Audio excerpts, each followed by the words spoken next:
Hello students, my name is Abhishek Singh Solanki. I am mathematics faculty from Resonance PCCP department. आज हम एक topic start कर रहे हैं, surface area and volume and statics. ये term 2 जो basic जो हमारा स्टैंडर्ड है क्वेश्चन पेपर, उसके लिए बनाया गया वीडियो है। ठीक है, तो ये टर्म 2 बेसिक में जो स्टूडेंट्स अभी जो प्रिपरेशन कर रहे हैं उनके लिए it is a most important video. Okay, तो करते हैं यहाँ पर starting surface area and volume. तो हमारे पास में देखो इनिशियली यहाँ पर कुछ फॉर्मूलेज हैं। फॉर्मूलेज की जानकारी वैसे बच्चों को होती भी है, ठीक है, लेकिन देखिए यहाँ पर सबसे पहला नंबर 1 हम यहाँ पर पढ़ रहे हैं क्यूबॉइड। क्यूबॉइड कैसी शेप होती है आप लोग जानते हैं, एक बॉक्स की तरह ये शेप होती है। यहाँ पर ये जो लेंथ होती है इसको एल बोलेंगे, ठीक है, ये ब्रेथ है और ये हाइट है इसकी एच। क्लियर। अब यहाँ पर हमारे को देखो कौन कौन से फॉर्मूले याद रखने हैं। यहाँ पर आपको नंबर 1 टोटल सरफेस एरिया, जिसको हम TSA भी बोलते हैं, ठीक है, TSA कितना होता है 2 times of 2 multiply L multiply B multiply H and H multiply L। Okay, second number देखो यहाँ पर लेटरल सरफेस एरिया। क्या होता है लेटरल सरफेस एरिया? जिसमें हम इस टॉप को और बॉटम को काउंट नहीं करते। टॉप और बॉटम को हम काउंट नहीं कर रहे। जैसे आप एक रूम की सीलिंग और जो आपका फ्लोर होता है, अगर आप उसको काउंट नहीं करते, केवल 4 वॉल को काउंट कर रहे हैं और हम उसका एरिया निकालें तो आपको मिलेगा 2B multiply H plus H multiply L। ठीक है, इस फॉर्मूले को हम एरिया ऑफ 4 वॉल, मैंने यहां से H कॉमन लिया तो मुझे मिला L प्लस B। ठीक है, क्लियर। नेक्स्ट जो हमारा है volume of cuboid, area of base multiply height. ये वॉल्यूम निकालने का एक बेसिक फॉर्मूला भी है कि हम अगर बेस के एरिया को हाइट से मल्टीप्लाई कर दें, ठीक है, बेस का जो एरिया है उसको अगर मैं हाइट से मल्टीप्लाई कर दूं, तो यहां पर देखो आपका बेस एक रेक्टेंगल है। क्यूबॉइड के अंदर क्या होते हैं? 6 रेक्टेंगल होते हैं। क्लियर, 6 रेक्टेंगल होते हैं, इसीलिए इसका TSA इस तरीके से लिखा जाता है, क्योंकि जितना फ्रंट आपको आगे दिख रहा है उतना का उतना आपको पीछे भी दिखेगा। जितना आपको लेफ्ट में दिखेगा उतना आपको राइट में भी दिखेगा, जितना आपको ऊपर दिखेगा उतना आपको नीचे भी यहाँ पर दिखेगा। ठीक है, तो इसीलिए इसका एरिया को हम 2 मल्टीप्लाई LBBHHL लिखते हैं, इसको ऐसा लिखते हैं। ठीक है, ये वाला जो एरिया है इसको भी अभी देखते हैं किस तरीके से और आपको याद रखना है। एरिया ऑफ बेस के बारे में बात करते हैं। एरिया ऑफ बेस को अगर मैंने हाइट से मल्टीप्लाई किया तो मुझे यहाँ पर क्या मिलेगा? इसका वॉल्यूम मिलेगा। ठीक है, तो ये क्यूबॉइड का वॉल्यूम होता है। और length of diagonal, length of diagonal का मतलब ये होता है कि मैं इस कॉर्नर से, ठीक है, इस वाले कॉर्नर को पर की मतलब लेंथ निकाल रहा हूं। जैसे आप लोगों ने इस तरीके से देखा भी होगा जहां पे कंस्ट्रक्शन वगैरह चलते रहते हैं, ठीक है, वहां पर क्या होता है कि जैसे कोई बहुत बड़ा पाइप किसी रूम के अंदर रखना हो तो वो एक कॉर्नर से दूसरे कॉर्नर तक का यूज कर लेते हैं। ठीक है, ये वाली जो लेंथ होती है ये किसी भी रूम की या किसी भी क्यूबॉइड की, क्यूब की सबसे लार्जेस्ट लेंथ होती है। ठीक है, कैसे निकालते हैं? उसके निकालने के लिए हमारे पास में पहले इस तरीके से हमारे को एक ट्राइंगल यहां पर एज्यूम करना होगा। ठीक है, और फिर हम ये वाला जो आपका बेस होता है, क्लियर, ये जो आपका बेस है पहले इस पर हम इसका डायगोनल निकालेंगे। फिर हम ये चूंकि हाइट जानते हैं H होती है, और फिर यहां से यहां तक की जो हम डिस्टेंस निकालेंगे तो उसमें हम राइट एंगल ट्राइंगल का यूज कर लेंगे। ठीक है, ये हमारा यहाँ पर बेसिक आइडिया होता है। और डायरेक्टली अगर हम इसको याद रख सकते हैं तो वो आपके सामने square root of L square plus B square plus H square. ठीक है, इस फॉर्मूले को भी एक बार ध्यान से देखें। 2 मल्टीप्लाई L प्लस B को हम पेरीमीटर बोलते हैं। ठीक है, ये क्या होता है? पेरीमीटर। ये पेरीमीटर है। पेरीमीटर का मतलब यहां से लेकर के मैं L प्लस B 2 टाइम्स, उसको अगर मैं हाइट से मल्टीप्लाई कर रहा हूं, उसको अगर मैं हाइट से मल्टीप्लाई कर रहा हूं तो मेरे पास में एरिया ऑफ 4 वॉल आ जाता है। क्लियर। नेक्स्ट स्लाइड के लिए बढ़ते हैं। देखो यहां पर नेक्स्ट है हमारे पास में क्यूब। क्यूब भी बिल्कुल वैसी ही शेप होती है जैसा अभी हमने क्यूबॉइड में देखा, लेकिन यहां पर देखो क्या होता है कि जो आपकी साइड्स होती हैं, लेंथ ब्रेथ एंड हाइट, ये तीनों ही इक्वल होती हैं। ये भी x है आपके पास में, ये भी x है और ये भी आपके पास में यहां पर x ही गिवन है। ठीक है, यहां पर जितने भी फेसेस होते हैं वो सारे के सारे स्क्वायर होते हैं। क्यूबॉइड में क्या होता है, जितने भी हमारे पास में फेसेस हैं वो कितने? 6 फेसेस होते हैं। यहाँ पर टोटल यहाँ पर कितने फेसेस होते हैं? 6 फेसेस होते हैं। अगर मैं एजेस की बात करूं, यहाँ पर कितनी साइड्स यहाँ पर बन रही है, तो आपके पास में जो एजेस आती है वो आती है 12। ठीक है, और अगर मैं इनके वर्टेक्स की बात करूं, वर्टेक्स का मतलब आप लोग समझ गए होंगे, ये वाले जो हमारे कॉर्नर पॉइंट होते हैं इनको मैं वर्टेक्स बोल रहा हूं। तो वो 4 ऊपर हैं और 4 नीचे, मतलब यहां पर हमारे पास में वर्टेक्स टोटल मिला के कितने होते हैं, 8। ये जो क्वांटिटी है, ये क्वांटिटी क्यूब एंड क्यूबॉइड दोनों में सेम होती है, ठीक है। डिफरेंस कितना है कि यहां पर लेंथ, ब्रेथ और हाइट तीनों इक्वल होती हैं। यहां पर क्या होता है, लेंथ, ब्रेथ और हाइट तीनों इक्वल होती हैं, इसको हम कहते हैं क्यूब। क्लियर। देखते हैं इसका टीएसए क्या आता है। टीएसए का मतलब होता है, यहां पर हम टोटल सरफेस एरिया काउंट कर रहे हैं। अगर मुझे एक स्क्वायर का एरिया निकालते आता है, ठीक है, स्क्वायर का एरिया हम कैसे निकालते हैं, स्क्वायर का एरिया हम निकालते हैं एक्स स्क्वायर से, ठीक है। बिल्कुल उसी तरीके से जैसे मैंने क्यूबॉइड का एरिया लिखा था, वैसे हमने इसको डिनोट कर रखा है। जब आप इसको कैलकुलेट करोगे तो 6x स्क्वायर आपको यहां पर आंसर मिलता है, ठीक है। दूसरा भी एक तरीका इसका हो सकता है सीखने का, कि मेरे पास में यहां पर टोटल 6 स्क्वायर है, एक स्क्वायर का एरिया मैंने निकाला, उसको 6 से अगर मैं डायरेक्टली मल्टीप्लाई कर दूं तो मुझे इसका टोटल सरफेस एरिया मिल जाता है। क्लियर। एलएस है जिसको हम बोलते हैं लेटरल सरफेस एरिया, और सीएसए कर्व्ड सरफेस एरिया भी बोल देते हैं इसको, ठीक है। वो आपके पास में आता है 4x स्क्वायर, एक्स यहां पर साइड को रिप्रेजेंट कर रहा है, ठीक है। तो यहां पर 4x स्क्वायर क्यों लिखा, क्योंकि मैंने यहां पर टॉप को और बॉटम को हटा दिया, मतलब मैंने यहां पर 2 फेस हटा दी, ठीक है। तो अब मेरे पास में यहां पर ओनली 4 फेसेस बचेंगी। उसका एरिया जब हम निकालेंगे तो हम 4 से उसको मल्टीप्लाई कर देंगे, ठीक है, एक्स स्क्वायर को।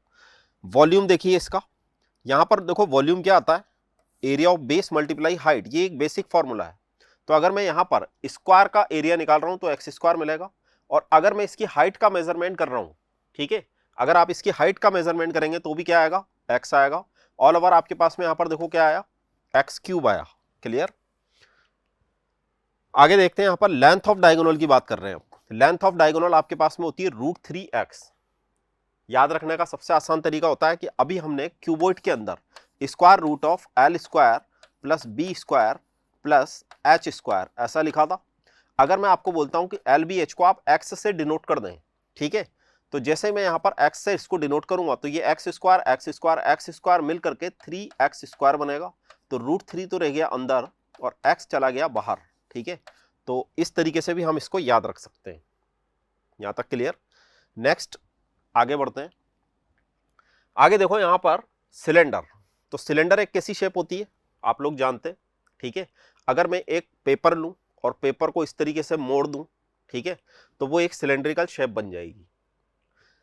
यहां भी आपको एक सर्कल जैसी शेप दिख रही है, यहां पर भी आपको एक सर्कल जैसी शेप दिख रही है। ये जो सर्कल जैसा शेप है, ठीक है, ये भी एक सर्कल है, ये भी एक सर्कल है, मतलब सिलेंडर के अंदर हमारे पास में 2 सर्कल होते हैं, ठीक है। ये वाला जो आपका एरिया पोर्शन बनता है इसको हम बोलते हैं कर्व्ड सरफेस एरिया। क्लियर। अगर हम एक सिलेंडर की बात कर रहे हैं, हम बोलते हैं इसको right circular cylinder. Right circular cylinder जिसकी हाइट यहां पर हम h मेजरमेंट करते हैं, और जो इसकी रेडियस है यहां से यहां तक की जो डिस्टेंस है उसको हम स्मॉल r से रिप्रेजेंट करते हैं। क्लियर। यहां देखो सीए से जब हम यहां पर निकालना चाह रहे हैं इसका, तो आपके पास में ये कुछ इस तरीके की हाइट है इसकी, ये है r। तो आपको यहां पर जो इसका CS है वो कितना मिलता है, 2πRh। क्यों मिलता है उसका रीजन भी सुनो एक बार। यहां पर अगर मैं आपको ऐसा बोलूं कि ये आपके पास में एक पेपर है और पेपर को आपने फोल्ड करके, ठीक है, पेपर को आपने फोल्ड करके एक सिलेंडर बना लिया, ठीक है। तो ये जो पेपर था, मैं बोल रहा हूं आपको कि ये सिलेंडर की हाइट h है, मतलब इस पेपर की ये वाली जो डिस्टेंस है ये h है, ठीक है। और जो हम इसको जब फोल्ड करेंगे तो ये जो सर्कल इसका बन रहा है वो यहां से यहां तक की लेंथ को रिप्रेजेंट करेगा, लेकिन सर्कल की जो सरकमफेरेंस होती है वो चूंकि 2πr होती है, इसलिए मैं इसको भी 2πr लिख सकता हूं, ठीक है। तो जब मैं इस पेपर को देख रहा हूं तो ये कैसी शेप हो गई, एक रेक्टेंगल जैसी शेप हो गई, उसमें मैं इस साइड को इस साइड से मल्टीप्लाई कर दूंगा, ठीक है, मतलब मैं 2πr को h से मल्टीप्लाई कर दूंगा। क्लियर। तो आपके पास में फॉर्मूला याद रखने का एक तरीका बन गया है ये कि 2πRh। क्लियर। और इस तरीके से याद रखने से हम कभी भूलते भी नहीं है इस तरह के फॉर्मूले। नेक्स्ट नंबर देखो यहां पर टोटल सरफेस एरिया, जिसको हम बोलते हैं TS है, शॉर्ट फॉर्म है इसकी। टोटल सरफेस एरिया का मतलब होता है कि हम कर्व्ड सरफेस एरिया में कुछ ना कुछ ऐड कर रहे हैं। तो यहां पर देखो क्या ऐड हो रहा है, सर्कुलर टॉप एंड बॉटम। तो यहाँ पर जो सर्कुलर पोर्शन है ऊपर वाला और नीचे वाला, यहाँ पर मुझे 2 सर्कल है, ठीक है, हमारे पास में 2 सर्कल है। तो देखो इसने क्या करा, 2 पाई आर एच में पाई आर स्क्वायर एक सर्किल का एरिया होता है, 2 सर्किल के एरिया अगर मुझे लिखना है तो मुझे लिखना चाहिए 2 पाई आर स्क्वायर, ठीक है। जब हम इन दोनों को ऐड करेंगे तो मुझे इसका फाइनल रिजल्ट मिल जाएगा, ठीक है। कैसे मिलेगा, यहां से मैंने 2 पाई आर कॉमन ले लिया, दोबारा देखो इसको, यहां से आपको एच प्लस आर ब्रैकेट में मिलेगा, इतना स्क्वायर यूनिट, क्योंकि जब हम एरिया लिखते हैं तो स्क्वायर यूनिट में लिखा जाता है। और आगे देखो यहाँ पर volume of cylinder, volume of cylinder दोबारा हमारे पास में वही बेसिक आइडिया है जिसमें हम एरिया ऑफ बेस को हाइट से मल्टीप्लाई कर देते हैं। क्योंकि यहाँ पर अब बेस कैसा है, सर्कुलर बेस है, ठीक है। यहाँ पर आपका बेस किस तरह का है, एक सर्कल है, तो यहाँ पर सर्कल का एरिया लिखा जाएगा, उसको इसकी हाइट से मल्टीप्लाई किया जाएगा। फाइनल आंसर आपको इसका क्या मिलेगा, फाइनल मतलब जो फॉर्मूला आपको याद रखना है, पाई आर स्क्वायर एच। आगे देखो क्या लिख रखा है, क्यूबिक यूनिट, क्योंकि जब आप वॉल्यूम फाइंड आउट करते हो तो आप क्यूबिक यूनिट लिखते हैं, यूनिट मींस सेंटीमीटर, मीटर, ठीक है, जो भी वहां पर गिवन है अकॉर्डिंग टू क्वेश्चन। ओके, आगे बढ़े। देखो नेक्स्ट आता है यहां पर कॉर्न। अब देखो कॉर्न सभी ने एक तरीके से, ये कॉर्न वाली आइसक्रीम तो सबने खाई है, ठीक है, कॉर्न सबने देखा है। कॉर्न को बस हमने अभी रख इस तरीके से दिया, ये जो इसकी हाइट होती है, ठीक है, इसको भी हम राइट सर्कुलर कॉर्न बोलते हैं। यहां पर 90 डिग्री एंगल ही है, बिल्कुल हम इसका हाइट का मेजरमेंट कर रहे हैं, ये इसकी आर है, स्मॉल आर से इसको हमने रिप्रेजेंट कर रखा है। लेकिन यहां पर ये वाली जो हाइट है इसको हम बोलते हैं स्लैंट हाइट, ठीक है, ये वाली जो हाइट है इसको हम बोलते हैं स्लैंट हाइट। यहां पर भी एक बेसिक आइडिया देखो कि अगर मैं इसको कट करके एक फॉर्मेट में ला करके रख दूं तो आपको कुछ ऐसा यहां पर शेप दिखेगी, ठीक है। ये वाला जो इसका सर्कुलर पोर्शन है ये 2 पाई आर होती है, इसका मतलब ये वाली जो आपकी लेंथ है, एक्चुअली ये वाली जो आपकी लेंथ है ये 2 पाई आर है, ठीक है। ये वाली जो आपकी लेंथ है इसको हम बोलते हैं एल से रिप्रेजेंट करते हैं, और स्लैंट हाइट इसको हम बोलेंगे। और जब ये एक कोन था तो यहां से लेकर के जो भी इसकी यहां तक की एक पोर्शन है इसको हम हाइट बोलेंगे, ठीक है। मैंने इसको कट किया और कट करके मैं जब इसका एरिया लिखता हूँ, एरिया का मेजरमेंट करता हूँ, तो इसका भी वैसे एक पूरा प्रोसेस है। उसमें हम जो आपने पढ़ा है सर्कल वाले चैप्टर में जो सेक्टर होता है, ठीक है, उसका हम यहाँ पर कुछ आप देख पा रहे हो कि सेक्टर जैसा मुझे कुछ यहाँ पर दिख रहा है, ठीक है, तो उसका भी यहाँ पर कहीं ना कहीं यूज होता है। लेकिन जो यहाँ पर फाइनल आपको याद रखना है वो आपको याद रखना है CSA is pi R L, okay, pi R L. इसके अंदर एच का यूज नहीं होता, इसके अंदर एच का यूज नहीं होता, ठीक है, क्लियर। नेक्स्ट देखो यहां पर TSA, TSA देखो क्या होता है, CSA plus something, something means यहां पर अब मुझे केवल एक ही सर्किल दिख रहा है, तो यहां पर अगर एक ही सर्किल है आपके पास में तो आप पाई आर एल में पाई आर स्क्वायर को ऐड करेंगे, पाई आर मैंने कॉमन लिया, एल प्लस आर मुझे अंदर दिख गया, ठीक है, क्लियर। नेक्स्ट आता है देखो इसका वॉल्यूम। वॉल्यूम को इसमें याद रखने का बहुत अच्छा तरीका है कि हमारे पास में जो सिलेंडर होता है, ठीक है, सिलेंडर जो हमारे पास में होता है, अगर मैं सेम हाइट के और सेम रेडियस का एक सिलेंडर लूं और एक कोन लूं, ठीक है, तो उनके जो वॉल्यूम का रेशो होता है वो कुछ इस तरह का होता है कि जो आपको कोन का वॉल्यूम मिलता है वो सिलेंडर के वॉल्यूम का 1/3 पार्ट मिलता है, ठीक है। सिलेंडर का वॉल्यूम आप कैसे लिखते हैं, पाई आर स्क्वायर, ये बेस एरिया मल्टीप्लाई एच और 1/3। और ऐसा मैथमेटिक्स में प्रैक्टिकली भी सिखाया जाता है, ठीक है, कि अगर मैं सेम हाइट का एक सिलेंडर ले रहा हूं, कौन ले रहा हूं, और कौन से मैं पानी भर रहा हूं, ठीक है, वाटर मैंने लिया और सिलेंडर में डालना स्टार्ट कर दिया, तो मुझे 3 बार ऐसा करना पड़ेगा तब जाकर के ये फुलफिल हो जाएगा, ठीक है, याद रह जाएगी ये बात। ओके, आगे बढ़े, आगे देखें, अगला नंबर आता है हमारा स्फीयर, ठीक है। जैसे आपकी एक फुटबॉल होती है, क्रिकेट की बॉल है, ठीक है, ये वो शेप है। हम यहां पर क्या चाहते हैं, TSA एंड वॉल्यूम। यहां पर LSA या CSA हमने लिख ही नहीं रखा। क्यों नहीं लिख रखा, क्योंकि इसका बेस ही नहीं, ठीक है, इसका कोई बेस नहीं है। ये अभी ऐसे रखी है, मैं इसको थोड़ा सा आगे ले जाऊं कोई प्रॉब्लम नहीं है, ठीक है, मैं इसको इधर ले आऊं कोई प्रॉब्लम नहीं है इसको, ठीक है। तो यहां पर TSA होता है, वॉल्यूम होता है। डायरेक्टली इसको याद रखने का तरीका देखें, ये है आपका 4 पाई आर स्क्वायर, ठीक है। याद रखने का तरीका अगर सीखना है तो इधर देखो, पाई आर स्क्वायर हम सर्कल का एरिया बोलते हैं, ठीक है। अगर मैं आपको बोलता हूं कि आपके पास में एक सर्कल जैसी शेप है, कोई चूड़ी है, ठीक है, और उसमें इस तरीके से एक डायमीटर हमने ले लिया, कुछ बांध दिया इस पर, ठीक है, और अब मैं इसको रोल करता हूं बिल्कुल इस तरीके से, थोड़ा फास्टली, क्लियर। तो आप देखो ये जब घूमेगा पूरा राउंड करेगा और बहुत स्पीड में ये जब राउंड करेगा तो आपको ऐसा लगेगा कि ये एक स्फेयर है, जबकि ये वास्तव में एक सर्कल था, ठीक है। तो एक याद रखने का तरीका ये है कि ये जो घूम रहा है ये चारों दिशाओं में घूम रहा है, इसलिए मैंने यहां पर 4 लगा दिया। ये याद रखने का तरीका है, कोई मैथमेटिकल तरीका नहीं है, ठीक है, याद रखने का तरीका है, क्लियर। इसको हमने याद रख रखा है 4 पाई आर स्क्वायर, और जब इसके वॉल्यूम की हम बात करते हैं तो इसका जो टोटल वॉल्यूम होता है वो होता है 4/3 पाई आर क्यूब।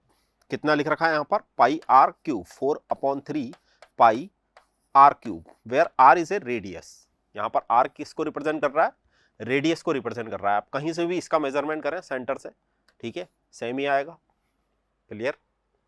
नेक्स्ट आगे बढ़ते हैं, देखो अब आगे, अब हमारे पास में आता है हेमी स्फेयर। तो हेमी स्फेयर क्या है भाई, कि मैं किसी बॉल को कट कर दूं।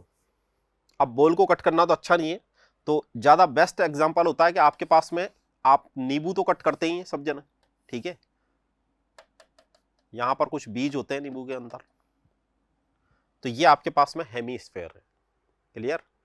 अगर अब हम बात करते हैं इसके CSA की, तो यहां पर CSA है, यहां पर ये जो है ये इसका बेस बन सकता है, ठीक है, यहां पर ये इसका बेस बन सकता है। मैं अगर इस तरीके से रख दूं इसको तो बिल्कुल दिख रहा है सबको, ये इसका बेस बन सकता है, इसीलिए यहां पर हम CSA की बात भी करते हैं। CSA के लिए यहां पर फॉर्मूला भी है, ठीक है। तो यहां पर देखो CSA, तो मैंने बेस को छोड़ दिया, टॉप और बॉटम को छोड़ते हैं ना, इसको छोड़ दिया, तो बाकी जो पोर्शन यहां पर बचेगा उसको हम बोलते हैं CSA। तो जो हमारे पास में टोटल एरिया है 4 पाई आर स्क्वायर, ठीक है, जो हमारे पास में टोटल एरिया है 4 पाई आर स्क्वायर, उसका हमने हाफ कर दिया, 4 पाई आर स्क्वायर का हाफ कर दिया, तो आपको फॉर्मूला क्या मिला, 2 पाई आर स्क्वायर, क्लियर। नेक्स्ट देखो यहां पर TS है, total surface area, CSA plus area of circular top, area of circular top. अब इसको मैं टॉप बोल दूं, बॉटम बोल दूं, जैसे मैंने रख रखा है, ठीक है, तो सर्कुलर वैसे टॉप ही बोला जाता है इसको, क्योंकि हेमीस्फेयर बस ये एक शेप है। तो अगर मैं यहां पर 2 पाई आर जो मेरा CSA है, उसमें इस सर्किल को ऐड कर दूं, तो वही तो काम किया इसने, 2 पाई आर में पाई आर स्क्वायर को ऐड कर दिया, तो आपको क्या याद रखना है, 3 पाई आर स्क्वायर, ठीक है, 3 पाई आर स्क्वायर आपको ये याद रखना है।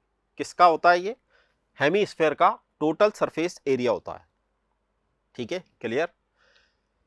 वॉल्यूम की अगर बात करें तो जो मेरे पास में पूरा वॉल्यूम है 4/3 पाई आर क्यूब, उसका अगर मैं हाफ कर दूं, 4/3 पाई आर क्यूब, अगर हमने टोटल वॉल्यूम का हाफ कर दिया, ठीक है, तो वो किसको रिप्रेजेंट करेगा, हेमी स्फेयर के वॉल्यूम को रिप्रेजेंट करेगा, ठीक है। आगे बढ़े, नेक्स्ट देखो यहां पर आप क्वेश्चन आ चुके हैं अपने पास में। तो फर्स्ट नंबर जो हमारा यहां पर क्वेश्चन है, ये कह रहा है spherical ball of diameter 21 centimetre melted and recast into cube. मतलब मेरे पास में एक स्फेयर है, ये अच्छा नहीं बना वैसे तो, ठीक है, लेकिन मान लें कि ये स्फेयर है। अब इससे मुझे क्यूब बनाने हैं, तो देखो आगे ये क्या पूछ रहा है, each of side 1 centimetre, find the number of cube so formed. यहां पर मुझे क्यूब बनाने, बहुत छोटे छोटे क्यूब बना लेता हूं, ठीक है, क्यूब बनाना आप लोगों को भी आते होंगे सबको। देखो यहां पर ऐसा मैंने छोटे छोटे कुछ क्यूब्स यहां पर बना लिए। ये क्या है, एक सॉलिड है स्फेरिकल, जो इसका डायमीटर हमारे को यहां पर देखो कितना गिवन है। अब देखो यहां पर आपको डायमीटर गिवन है 21 सेंटीमीटर, तो अगर मैं इसकी रेडियस की बात करूं तो मुझे लिखना चाहिए 21/2 सेंटीमीटर, इसमें कोई प्रॉब्लम नहीं है, ठीक है। अब देखो यहां पर अगर मैं बात करता हूं, कभी भी इस तरह का कोई क्वेश्चन आता है जिसमें हमने कुछ रिकास्ट किया, मतलब एक शेप से हम दूसरी शेप की तरफ जा रहे हैं, ठीक है, ऐसे वाले केसेस में हमारे वॉल्यूम दोनों के सेम होते हैं। इसका वॉल्यूम प्लस यहां पर जितने भी क्यूब होंगे उनका वॉल्यूम, मतलब मैं यहां पर डायरेक्ट लिखने की कोशिश कर रहा हूं, आप भी समझे, volume of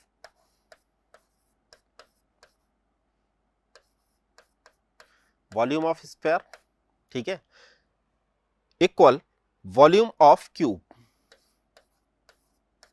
volume of cube.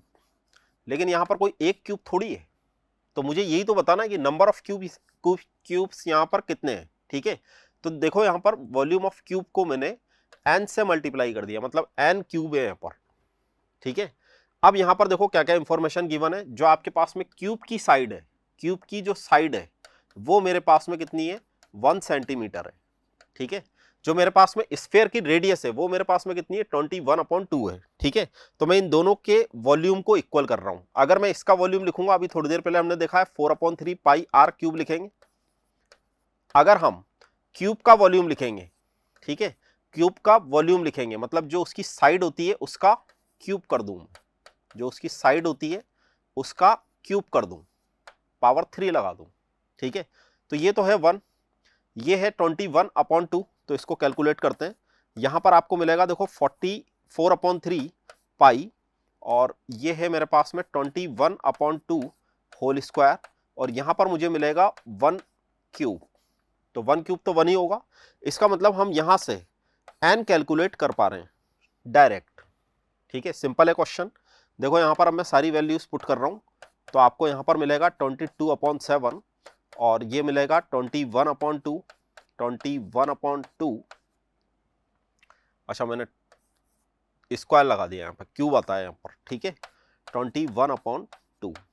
अब जैसे ही हम इसको कैलकुलेट करेंगे, ठीक है, तो आपके पास में यहां पर मैं डायरेक्ट आंसर लिख रहा हूं, n का जो आपका आंसर आएगा वो आएगा 4851। ठीक है, 4851। आप इसको कैलकुलेट आराम से करें, ये इससे कैंसिल कर दें, 7 से 7 को कैंसिल आउट कर दें, 2 से इसको कैंसिल आउट कर दें। ठीक है, इस वाले 2 से इसको भी कैंसिल आउट कर दें, और इन सबको आपस में मल्टीप्लाई करें। डेफिनेटली आपको ये आंसर यहां पर मिल जाएगा। क्लियर? आगे बढ़े नेक्स्ट क्वेश्चन के लिए। अगला क्वेश्चन देखो, यहां पर metallic cube of edge is 1 centimetre melted into a wire of diameter 4 mm, then find the length of wire। हम यहां पर लेंथ निकालना चाहते हैं वायर की। यहां पर भी देखो क्या हो रहा है, रिकास्ट हो रहा है, melted into a wire, मतलब हम यहां पर देखो क्या करना चाह रहे हैं कि एक क्यूब को एक वायर में कन्वर्ट कर रहे हैं। मेरे पास में ये एक क्यूब है, ठीक है, ये एक क्यूब, इसको हम एक वायर में कन्वर्ट कर रहे हैं। वायर को मैं कैसी शेप मानूंगा, सिलेंडर की तरह शेप मानूंगा। वायर की शेप जो है वो किस तरीके की मानी जाती है, सिलेंडर की तरह मानी जाती है। ठीक है, तो यहां पर देखो जो जो गिवन है वो उसको लिख लेते हैं। सबसे पहले यहां पर मेरे पास में इसकी साइड 1 सेंटीमीटर है, एंड डायमीटर ऑफ, अच्छा वायर का जो डायमीटर है, ठीक है, इस वायर का जो आपके पास में डायमीटर है वो 4 mm है, और मुझे इसकी लेंथ निकालनी है। लेंथ का मतलब हो गया हाइट निकालना। ठीक है, सिलेंडर की हाइट निकालना। क्लियर? तो यहां पर देखो अब क्या सॉल्यूशन करेंगे अपन। यहां पर भी हमारे पास में वही केस है कि जो इसका वॉल्यूम था वो ही इसका भी वॉल्यूम होगा। ठीक है, जो इसका वॉल्यूम था वो ही इसका भी वॉल्यूम होगा। तो देखो इसका अगर मैं वॉल्यूम यहां पर लिखना चाहता हूं तो मुझे लिखना चाहिए वॉल्यूम ऑफ क्यूब। ठीक है, वॉल्यूम ऑफ क्यूब, और जब मैं वॉल्यूम यहां पर लिखूंगा तो मैं उसका भी यहां पर वॉल्यूम लिखूंगा, लेकिन मैं अभी यहां पर क्या लिख रहा हूं, वॉल्यूम ऑफ सिलेंडर। ठीक है, ये वॉल्यूम ऑफ सिलेंडर, क्योंकि ये क्या है, जो आपका वायर है ये एक सिलेंडर जैसी शेप मान रहे हैं हम। ठीक है, clear? Volume of cube and volume of cylinder. आगे बढ़ते हैं। देखो यहां पर वॉल्यूम ऑफ क्यूब की अगर मैं बात करता हूं तो मुझे 1 सेंटीमीटर इसकी साइड गिवन है, तो मैं डायरेक्ट लिख रहा हूं यहां पर 1 क्यूब। ठीक है, वॉल्यूम ऑफ सिलेंडर की अगर हम बात करते हैं तो वॉल्यूम ऑफ सिलेंडर हम किस तरीके से डिनोट करते हैं, पाई आर स्क्वायर। इसको पहले साइड ही लिख देते हैं। ठीक है, पाई आर स्क्वायर एच से डिनोट करते हैं। ठीक है, लेकिन चूंकि यहां पर वायर है ना तो मैं इसको एल मान लेता हूं, स्मॉल एल से मैंने इसको डिनोट कर दिया, तो मैं यहां पे क्या लिखूंगा, मल्टीप्लाई एल। ठीक है, जब वायर की बात हो रही है तो फिर हम हाइट नहीं बोल रहे उसको, हम क्या बोल रहे हैं कि ये लेंथ है वायर की। यहां पर हम वायर की लेंथ ही फाइंड आउट करना चाहते हैं। ठीक है, यहां तक क्लियर? ओके, अब देखते हैं यहां पर कि जो आपके पास में साइड है ये है 1 क्यूब, ये आपके पास बनेगा 22/7, और जो आपके पास में आर है, ठीक है, आर देखो आपके पास में किस तरीके से कैलकुलेट होगी। अगर मैं यहाँ पर, अच्छा सब कुछ यहाँ पर सेंटीमीटर में और ये mm में है, तो देखो पहला तो मैं इसको कन्वर्ट करूँ 4/10 करके सेंटीमीटर में। 4/10 का मतलब हुआ 0.4 सेंटीमीटर, ठीक है। फिर हम इसकी आर निकालें तो मुझे 0.4 को 2 से डिवाइड करना पड़ेगा। 0.2 सेंटीमीटर इसकी आर आएगी, ठीक है। तो यहां पर मुझे क्या लिखना चाहिए, 0.2 मल्टीप्लाई 0.2 मल्टीप्लाई एल, ठीक है। अब मुझे यहां पर एल कैलकुलेट करके दिखाना है, ठीक है। तो देखो एल कैसे मैं कैलकुलेट कर रहा हूं, एल इक्वल, ये 7 जाएगा 1 के मल्टीपल में, 1 से मल्टीप्लाई हो गया 7, ठीक है। और 22 जाएगा यहां पर अपॉन में 0.2 एंड 0.2, ठीक है। क्लियर, इतना क्लियर हुआ। जब आप इसको कैलकुलेट करेंगे, ठीक है, तो आपको यहां पर मिलेगा, इसको लिख देता हूं मैं, आपको यहां पर मिलेगा 700 अपॉन 700 कैसे लिखा मैंने ये पॉइंट हटा दिए और यहां पर 10 कर दिया, ठीक है। तो आपको मिलेगा 700 अपॉन 88, और जब आप इसका आंसर चेक करेंगे तो आपको मिलना चाहिए 7.95 सेंटीमीटर, ठीक है, 7.95 सेंटीमीटर। क्लियर, क्वेश्चन क्लियर हुआ। ये क्वेश्चन का स्ट्रक्चर क्लियर हो जाना चाहिए, बाकी कैलकुलेशंस आप लोग भी करते जाएं। ओके, नेक्स्ट क्वेश्चन की तरफ मूव होते हैं। देखो यहाँ पर नेक्स्ट क्वेश्चन है आपके पास में, find the ratio of volume of cube so that of A sphere which will exactly fit inside the cube. तो अब देखो यहाँ पर क्या बोला गया कि आपके पास में एक क्यूब है, मेरे पास में एक क्यूब है, ठीक है। मैं अभी क्यूब केवल ऐसे ही बना रहा हूं, और यहां पर एक स्फीयर जो बिल्कुल फिट है इसमें, ठीक है, ये बिल्कुल इसके अंदर फिट है। इसको ऐसा मत समझना कि मैंने एक स्क्वायर के अंदर सर्कल बना दिया, ठीक है। ये एक क्यूब है, मैंने एक क्यूब के अंदर एक स्फीयर को रख दिया, ठीक है। ये एक स्फीयर है,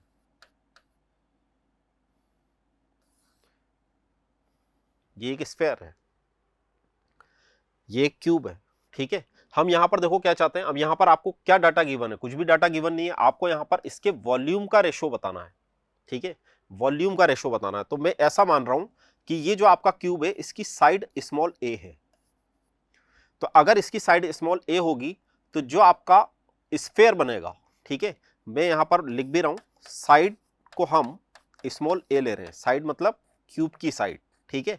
और जो आपका स्फीयर है उसके लिए जो हमारी रेडियस बनेगी वो जस्ट इससे हाफ बनेगी, मतलब a/2 बनेगी। बात समझ में आ गई, ठीक है। बस इसी बेस पर हम यहाँ पर वॉल्यूम कैलकुलेट कर सकते हैं। तो मुझे देखो किस किस का वॉल्यूम बताना है, यहाँ पर find the volume of cube. तो पहले तो मुझे यहाँ पर वॉल्यूम ऑफ क्यूब लिख लेना चाहिए, ठीक है, वॉल्यूम ऑफ क्यूब, और upon volume of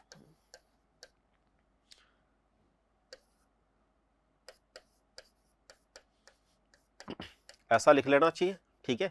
volume of cube अगर मैं लिखूंगा और मुझे साइड ए गिवन है, मतलब ए हमने एज्यूम कर ली, तो हमें क्या लिखना चाहिए, ए क्यूब। और जब हम स्फीयर का वॉल्यूम लिखेंगे, ठीक है, स्फीयर का वॉल्यूम लिख रहा हूं 4/3 pi R cube, R means a/2 whole cube, ठीक है।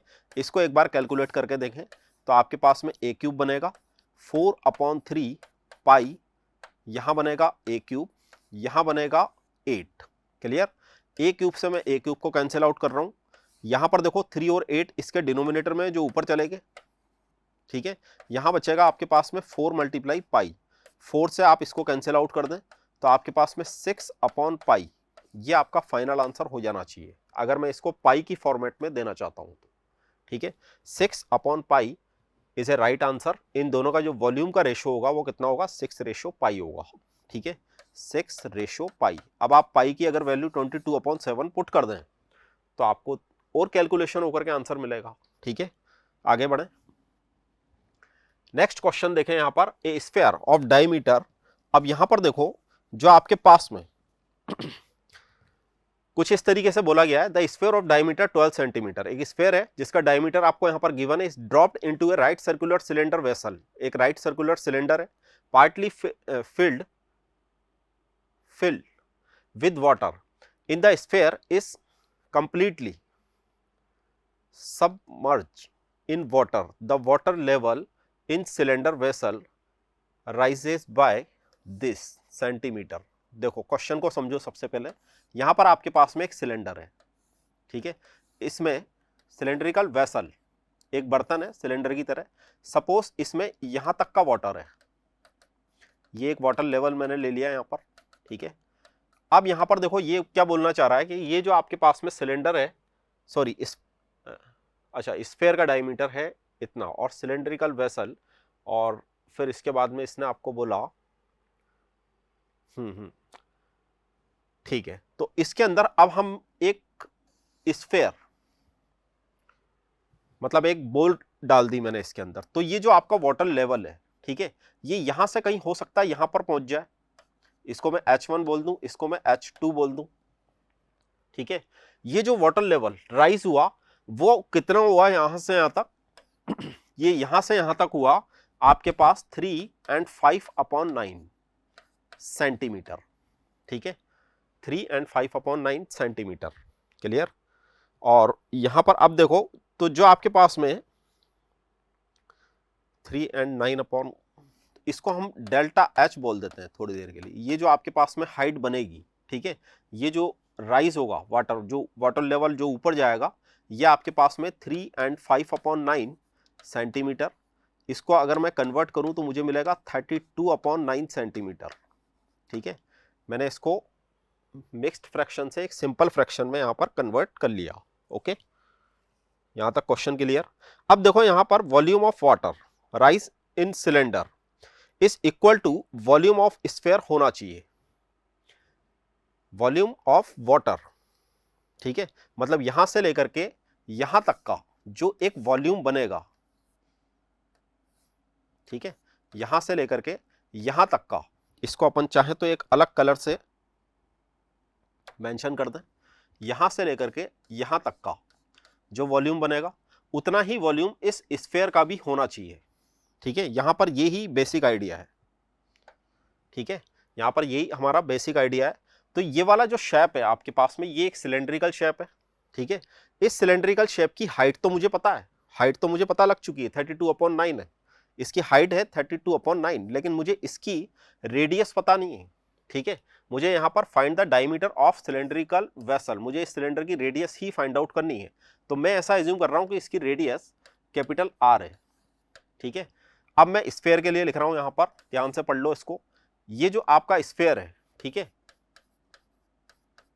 ये जो आपका स्फेयर है, इसका मुझे यहाँ पर डायमीटर गिवन है 12 सेंटीमीटर। तो अगर मुझे इसकी रेडियस लिखनी है तो मुझे लिख देना चाहिए 6 सेंटीमीटर। Clear, clear. तो अब मैं यहां पर देखो क्या करूंगा, ये जो आपका सिलेंड्रिकल वेसल है, ठीक है, सॉरी, ये जो वाटर लेवल बढ़ेगा उससे जो सिलेंडर यहां पर बन रहा है, ठीक, क्लियर, उसका वॉल्यूम लिख रहा हूं मैं। तो मैं कैसे लिखूंगा इसको, वॉल्यूम ऑफ सिलेंडर ही लिखूंगा, वॉल्यूम ऑफ सिलेंडर, ठीक है, वॉल्यूम ऑफ सिलेंडर है ये, वॉल्यूम ऑफ सिलेंडर बोलेंगे इसको।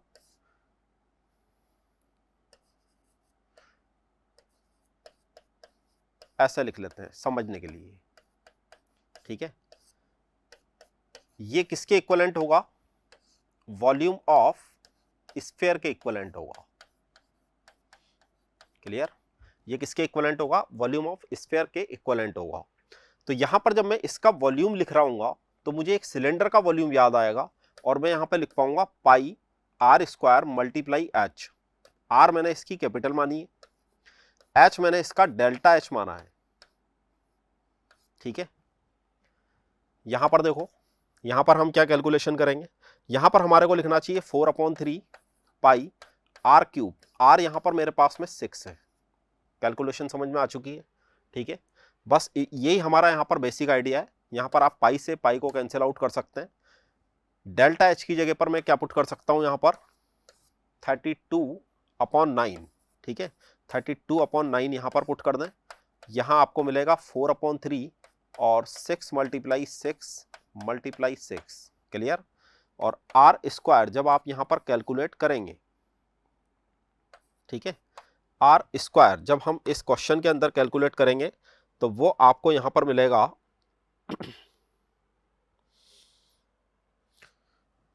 9 उधर जाएगा, 1 मिनट, 4 6 6 और 9 भी इससे मल्टीप्लाई हुआ, यहाँ आया मेरे पास में 32, यहाँ आया मेरे पास में 4। पहले मैं इसको कैंसिल आउट कर दूं, फिर मैं 32 से भी कैंसिल आउट कर दूं, ठीक है, 8 हो जाएगा, 32 हो जाएगा, आपको ये मिलेगा टोटल 81। ये 81 आएगा, ठीक है। इसको एक बार आप भी कैलकुलेट कर लें और आर की वैल्यू आपके पास में 9 सेंटीमीटर आएगी, ठीक है। तो ये आपका, अच्छा यहाँ पर हमारे से पूछा गया है डायमीटर, तो जब मैं कैपिटल आर का, आप लोग यहाँ पर मीनिंग समझ गए होंगे, मैं कैपिटल आर इस सिलेंडर की रेडियस को मान रहा हूँ, ठीक है। हम कैपिटल आर को क्या बोल रहे हैं, रेडियस ऑफ सिलेंडर, ठीक है। लेकिन हमने यहाँ पर जो सिलेंडर का वॉल्यूम लिखा है, फॉर्मूला तो हम वैसा ही काम में लेंगे, लेकिन हमने जो यहाँ पर वाटर लेवल बढ़ा था केवल उतना ही वॉल्यूम लिखा है, ठीक है। इसलिए हमने हाइट को यहाँ पर किससे डिनोट कर दिया, डेल्टा एच से हमने इसको डिनोट कर दिया, क्लियर। और देखो यहाँ पर डायमीटर अगर मैं निकालूंगा तो आपका यहाँ पर डायमीटर देखो कितना आएगा, 2 मल्टीप्लाई रेडियस मीन्स 18 सेंटीमीटर यहाँ पर आपका डायमीटर होगा, क्लियर। नेक्स्ट क्वेश्चन के लिए बढ़ते हैं। Okay, next question 5 number, how many solid sphere of diameter 6 centimetre are required to be melted to from a cylindrical solid of height 45 centimetre and diameter 4 centimetre, ठीक है।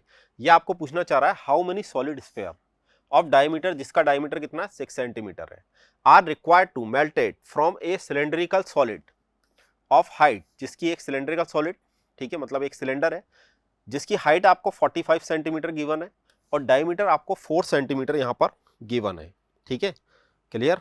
तो देखो यहाँ पर सबसे पहले तो स्फीयर के लिए कुछ अपन लिख लेते हैं। यहाँ पर सबसे पहले तो हम स्फीयर के लिए कुछ ना कुछ कैलकुलेशन कर लेते हैं। स्फीयर के लिए अगर मैं यहाँ पर देखूं,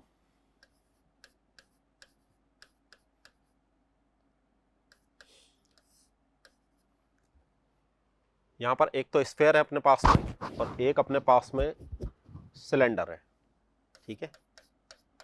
एक अपने पास में स्फीयर है, एक अपने पास में सिलेंडर है। इन दोनों के लिए हमारे पास में जो जो इंफॉर्मेशन है पहले उसको लिख लेते हैं। यहाँ पर देखो इसका डायमीटर चूंकि मेरे पास में 6 है, इसलिए यहाँ पर रेडियस मुझे मिलेगा 6/2 इक्वल 3 सेंटीमीटर, ओके। 3 सेंटीमीटर यहाँ पर आपको इसका रेडियस मिलेगा। अगर हम सिलेंडर की बात करते हैं तो यहाँ पर देखो सिलेंडर की जो हाइट है उसको मैं कैपिटल एच से डिनोट कर रहा हूँ, ठीक है, और वो अपने पास में यहाँ पर 45 सेंटीमीटर है, वो हमारे पास में 45 सेंटीमीटर हाइट है। और जब हम इसकी रेडियस को डिनोट कर रहे हैं तो कैपिटल आर से इसको डिनोट कर दें। डायमीटर चूंकि 4 है तो मेरे को यहाँ पर 2 सेंटीमीटर सिलेंडर का रेडियस मिलेगा, क्लियर। अब यहाँ पर देखो आप वॉल्यूम ऑफ स्फीयर निकालेंगे, वॉल्यूम ऑफ सिलेंडर भी निकालेंगे, ठीक है, वॉल्यूम ऑफ स्फीयर निकालेंगे, वॉल्यूम ऑफ सिलेंडर भी निकालेंगे। तो मैं यहाँ पर वॉल्यूम ऑफ स्फीयर और वॉल्यूम ऑफ सिलेंडर अलग अलग करके निकाल रहा हूँ, ठीक है। वॉल्यूम ऑफ स्फीयर, ठीक है, वॉल्यूम ऑफ स्फीयर देखो कैसे लिखूंगा मैं, 4/3 पाई, इसको हमने स्मॉल आर बोल दिया, ठीक है। तो थोड़ा सा इसको कैलकुलेट करके देख लेते हैं कितना बनता है। यहाँ पर 4/3 पाई 3 क्यूब बनेगा, ठीक है। बिल्कुल इसी तरीके से ये हमने वॉल्यूम ऑफ स्फीयर लिखा, volume of sphere and volume of cylinder, volume of cylinder, volume of cylinder कैसे लिखेंगे, पाई आर स्क्वायर ऐसे लिखेंगे। तो यहाँ पर पाई लिखना है, यहाँ पर आर स्क्वायर लिखना है और यहाँ पर एच का मतलब ऐसा कुछ लिखना है। तो यहाँ पर आप देखो कि ये पाई है, आर का यहाँ पर 45 गिवन है, ठीक है, और एच आपको सॉरी आर यहाँ पर 2 गिवन है,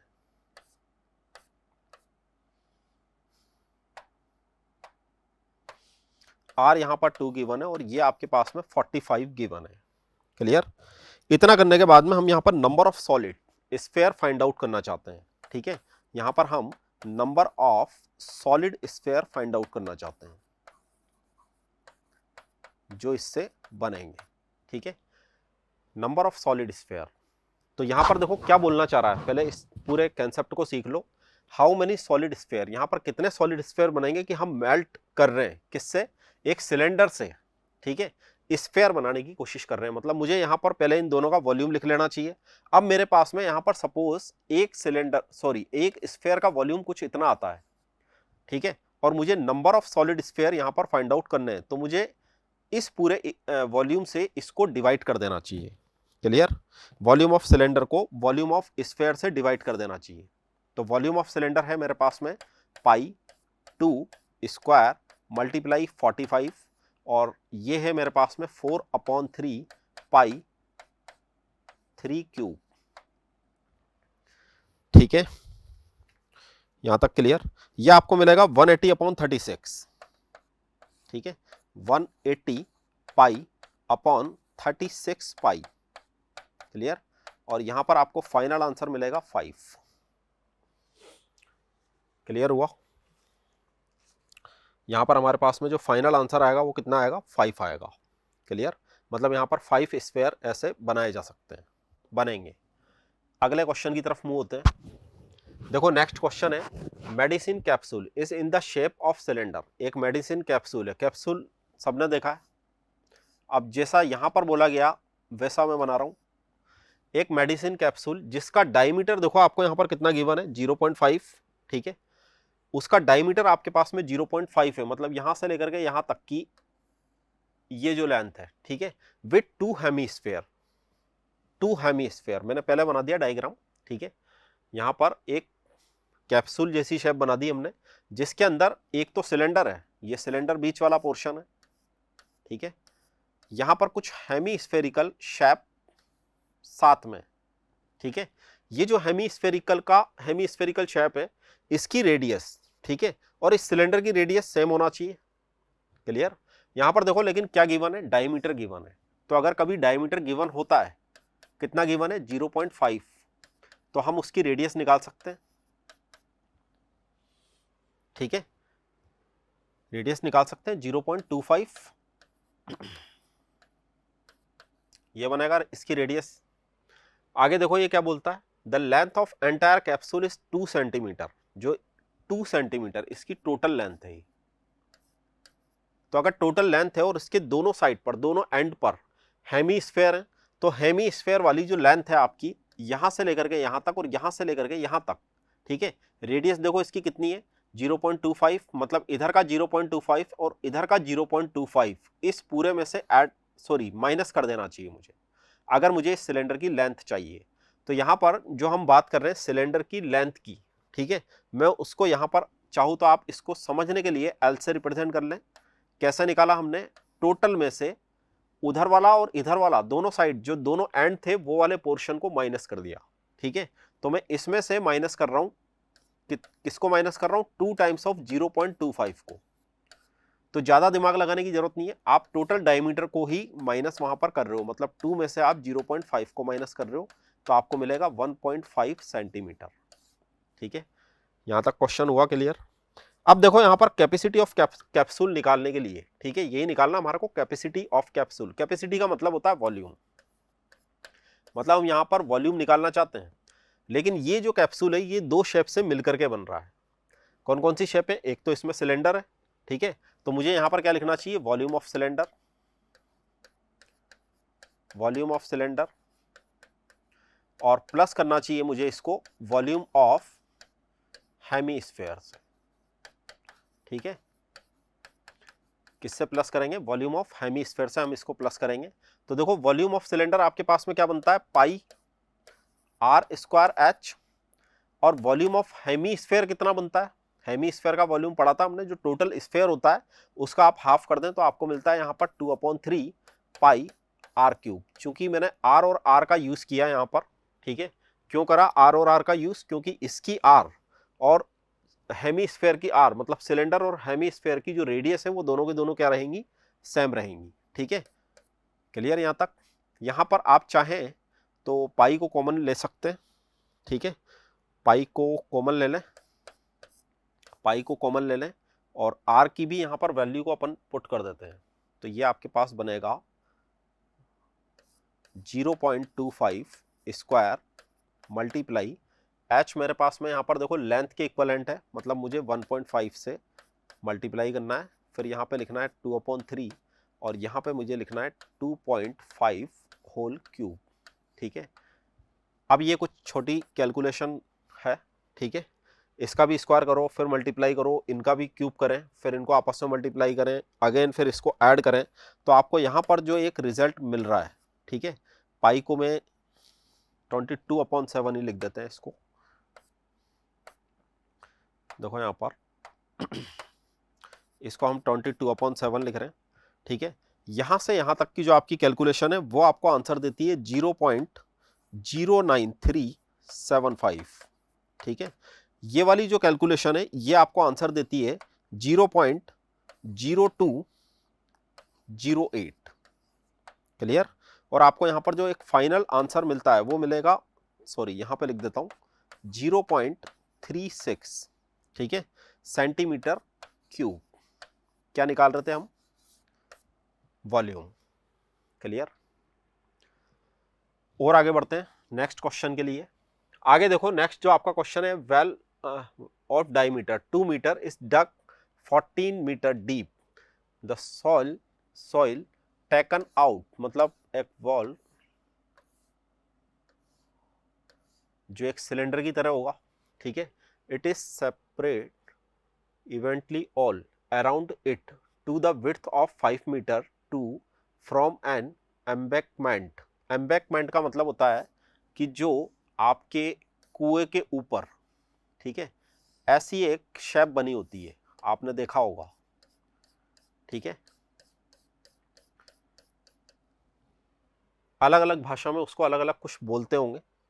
तो एक कुआं है आपके पास में, ठीक है, और उस पर एक इस तरीके की शेप बनी हुई है, लेकिन वो बनी कैसे कि यहां से जो मिट्टी निकाली गई, ठीक है, मतलब वॉल्यूम ऑफ अर्थ बोल सकते हैं हम इसको, तो यहां से जो मिट्टी निकाली गई उसी से इसको बना दिया गया। ठीक, क्लियर, उसी से इसको बना दिया गया। ठीक है, क्लियर।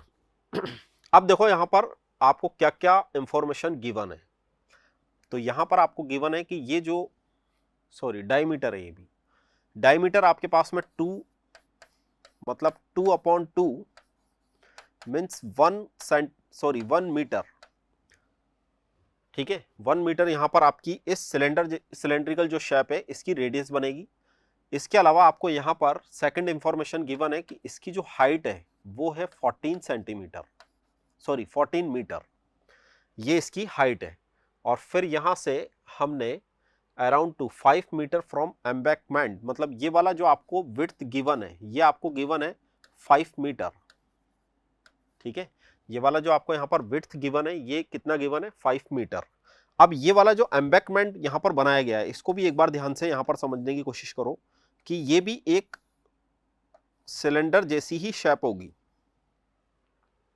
ये भी एक सिलेंडर जैसी शेप होगी, ठीक है, ये भी एक सिलेंडर जैसी ही शेप होगी। और ये जो रेडियस है, ठीक है, इसको थोड़ा सा इस तरीके से समझने की कोशिश करो।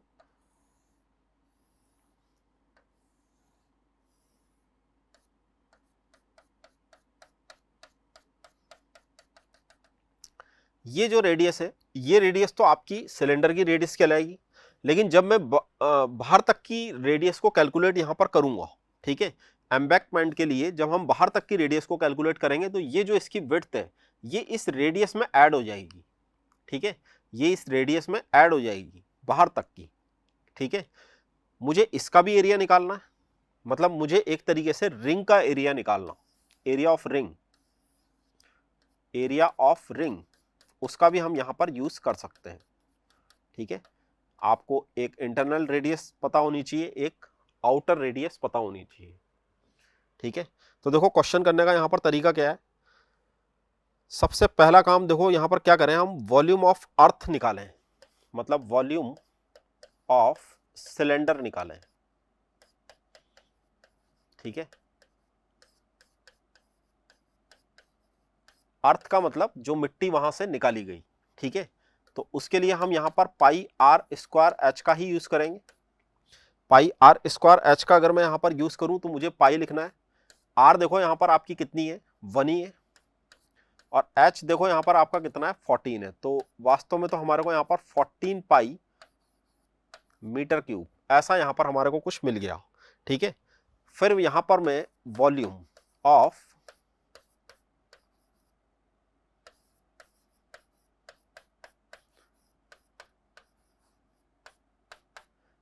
ऑफ एम्बैंकमेंट अगर हम निकालना चाहते हैं तो इस बात को, इस कंसेप्ट को यहाँ पर सीखने की कोशिश करो कि जब आप रिंग का एरिया निकालते हो तो आप पाई आर स्क्वायर का यूज करते हो। ठीक है, उसमें आप बड़ी वाली जो रेडियस होती है उसको कैपिटल आर बोल देते हो, इसको स्मॉल आर से डिनोट कर देते हो। तो आप यहाँ पर लिखते हो पाई आर मतलब capital R square minus small R square. ठीक है, ऐसा ही लिखा जाता है। लेकिन ये जो पाई आर स्क्वायर, अगर मैं यहाँ पर ऐसा कुछ कह रहा हूं कि ये एम्बैंकमेंट है, मतलब एक सिलेंडर के अंदर भी एक सिलेंडर है।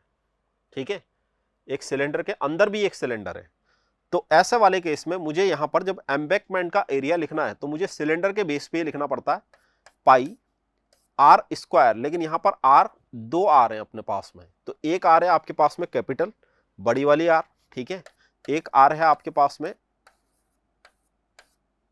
छोटी वाली आर।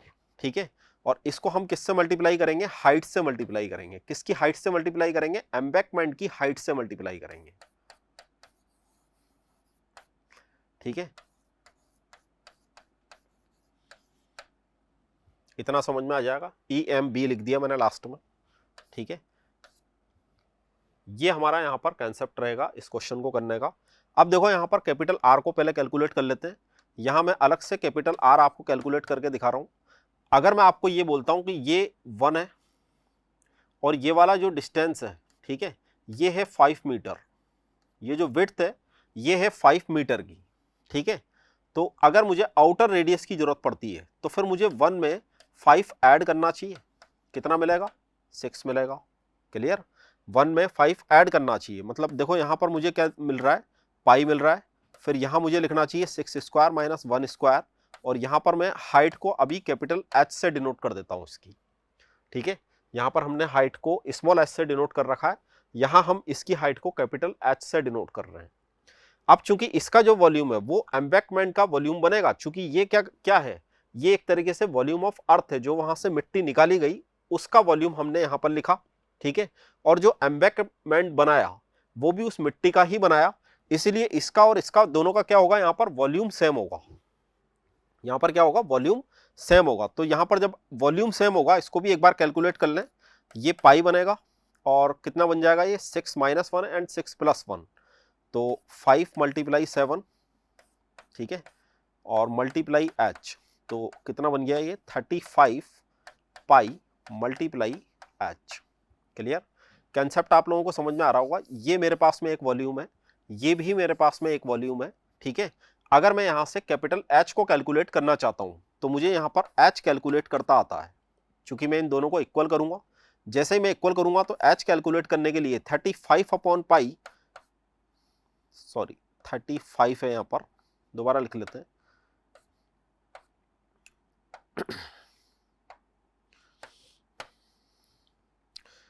35 पाई डिनोमिनेटर में जाएगा इसके, और यहां पर आपके पास बचेगा 14 पाई। ठीक है, जब आप इसकी कैलकुलेशन करेंगे तो कितना कितना बन गया है, पाई से पाई कैंसिल आउट कर दें, और 14 अपॉन 35, 2 अपॉन 5 बन गया। ठीक है, और यहां पर आपकी जो हाइट बनेगी वो 0.4 मीटर बनेगी। ठीक है, 0.4 मीटर। ओके, क्वेश्चन क्लियर हुआ। नेक्स्ट क्वेश्चन की तरफ मूव होते हैं। On a Sunday your parents took you a fair, you could see lot a toys displayed. अच्छा, यहां पर टॉयज दिला दिया आपके पेरेंट्स ने, and you wanted them to buy a Rubik cube. ठीक है, एंड एक्स्ट्राबेरी आइसक्रीम, अच्छा आइसक्रीम भी दिलाई, for you observe the figure and answer the question. अब देखो यहां पर ये 2 क्वेश्चन हैं हमारे पास में। Number 1, find the length of diagonal and total surface of Rubik cube. तो देखो यहां पर क्या इंफॉर्मेशन हमारे को गिवन है, इसमें हमारे को गिवन है ईच एज ऑफ 6 सेंटीमीटर। मतलब यहां से यहां तक की जो ये है साइड है वो 6 है, यहां से यहां तक भी 6 होगी, यहां से यहां तक भी 6 ही होगी। ठीक है, क्लियर। तो ये वाली भी 6 होगी भाई, ये भी 6 होगी, ये भी 6 होगी, क्लियर। तो यहां पर find the length of diagonal, मुझे लेंथ ऑफ डायगोनल लिखनी है। Length of diagonal, length of diagonal क्या होती है?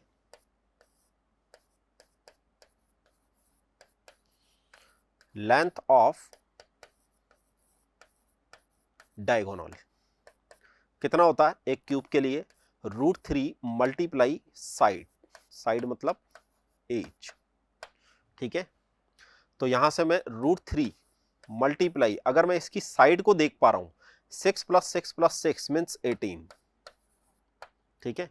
तो आपके पास में √3 मल्टीप्लाई 18 ये लेंथ ऑफ डायगोनल बन जाएगा, ठीक है। ये केस स्टडी, इस तरह के क्वेश्चंस आते भी हैं।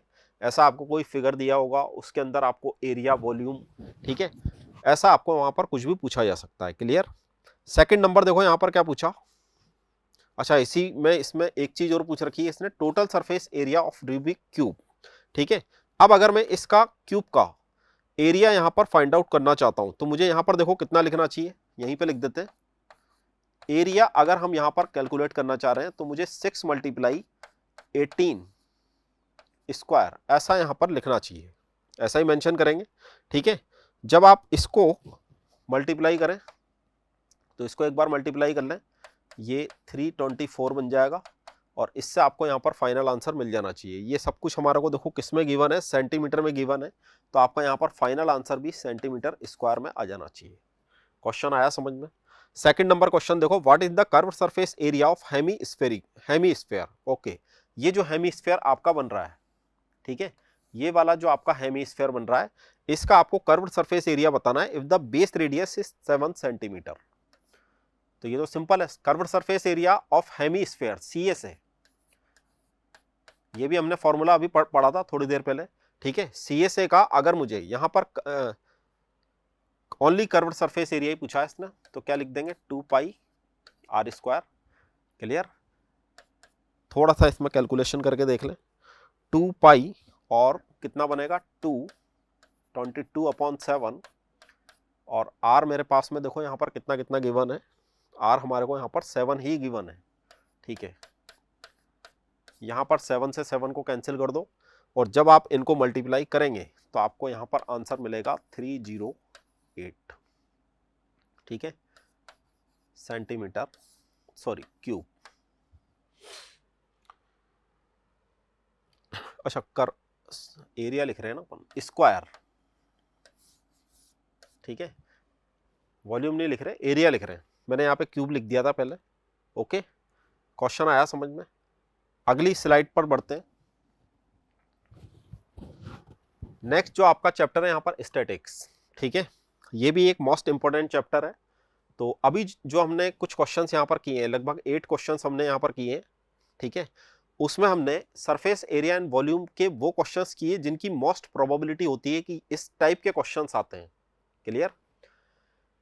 अगला जो चैप्टर है उसमें देखते हैं, देखो मीन क्या होता है, mean of grouped data, direct method. अब आपके पास में आपकी बुक के अंदर मीन के लिए 3 मेथड्स वहां पर बताए गए हैं, ठीक है। लेकिन अभी कुछ सिलेबस चूंकि रिड्यूस कर दिया गया था तो उसमें से शायद लास्ट एंड फाइनली एक मेथड वहां से अभी रिमूव है, डायरेक्ट मेथड, ठीक है। डायरेक्ट मेथड देखो क्या होता है कि जब आपको मीन निकालना है तो आप कैसे निकालेंगे, x बार इक्वल, ये जो आपका फाइनल यहां पर रिजल्ट एक बनता है, ठीक है, ये जो हमारे पास में यहां पर एक फाइनल रिजल्ट बनता है इसको हम वहां पर लिखते हैं, ठीक है। ये जो हमारे पास में एक फाइनल रिजल्ट बनता है इसको हम यहां पर लिखते हैं, मैं ढंग से इसको लिख देता हूं एक बार। ये आपके पास में summation fi xi upon summation fi, ये जो आपका समेशन होता है, सिग्मा भी बोलते हैं इसको, ये जो आपका सिग्मा है ये सम को रिप्रेजेंट करता है, ठीक है।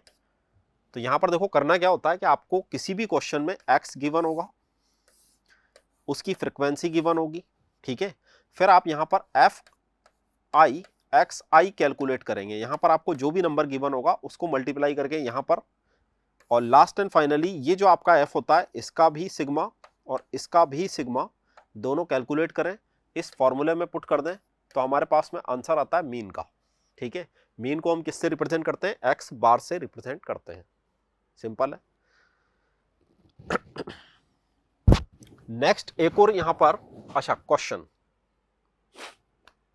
क्वेश्चन देखो, मीन पर जो यहां पर क्वेश्चन बनाए गए हैं, find the mean for the following distribution. अब यहां पर आपको कुछ कैलकुलेशन करके देखना पड़ेगा, तो मैं जल्दी जल्दी थोड़ी सी कैलकुलेशन करने की कोशिश करता हूं। ठीक है, 20 to 30, 30 to 40, 40 to 50, 50 to 60 and 60 to 70 and 70 से 80 भी है यहाँ पर। ठीक है, ये आपके पास में क्या गिवन है? मार्क्स गिवन है, मतलब मैं इसको अभी एक्स बोल रहा हूं। ये आपके पास में फ्रीक्वेंसी गिवन है, कितना कितना गिवन है? 6, 8, यहां लिखते हैं 13, 7, 3, 2 एंड 1। ओके, अब देखो यहां पर मुझे क्या लिखना है? एफ एक्स लिखना है।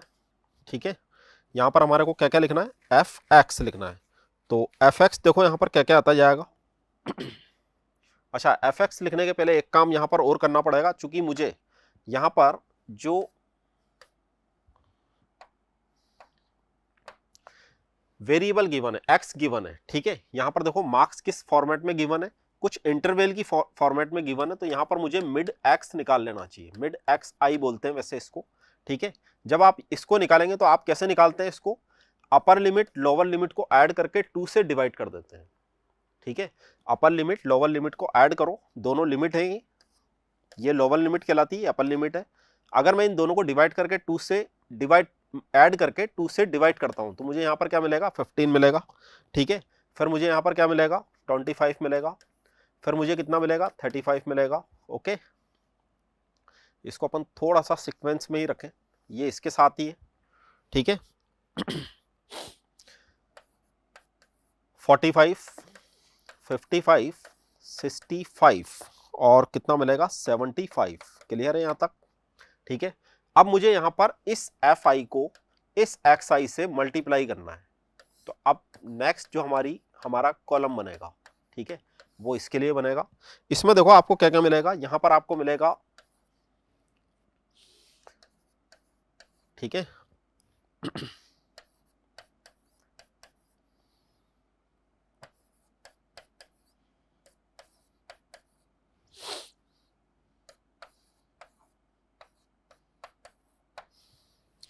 क्लियर। अब देखो फाइनली यहां पर करना क्या होता है?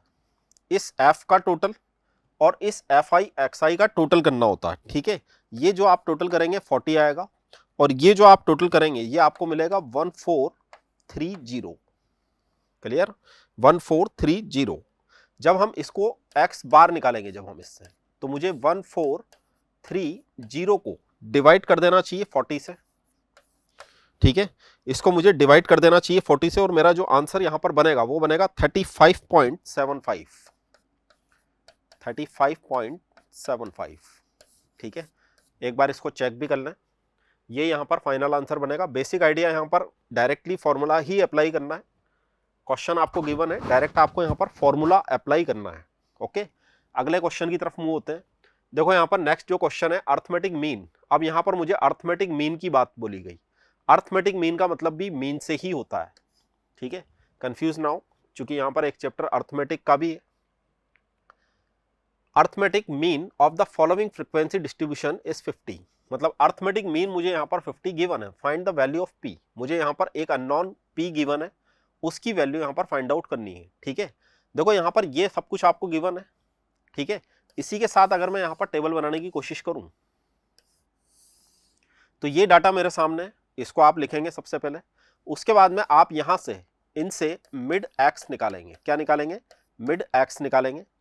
फिर आपके पास में ये फ्रीक्वेंसी मिड एक्स से मल्टीप्लाई होगी, और यहां पर आपको एफ आई एक्स आई लिखना होता है। बात समझ में आ रही है? ठीक है, ये हमारा नेक्स्ट क्वेश्चन है।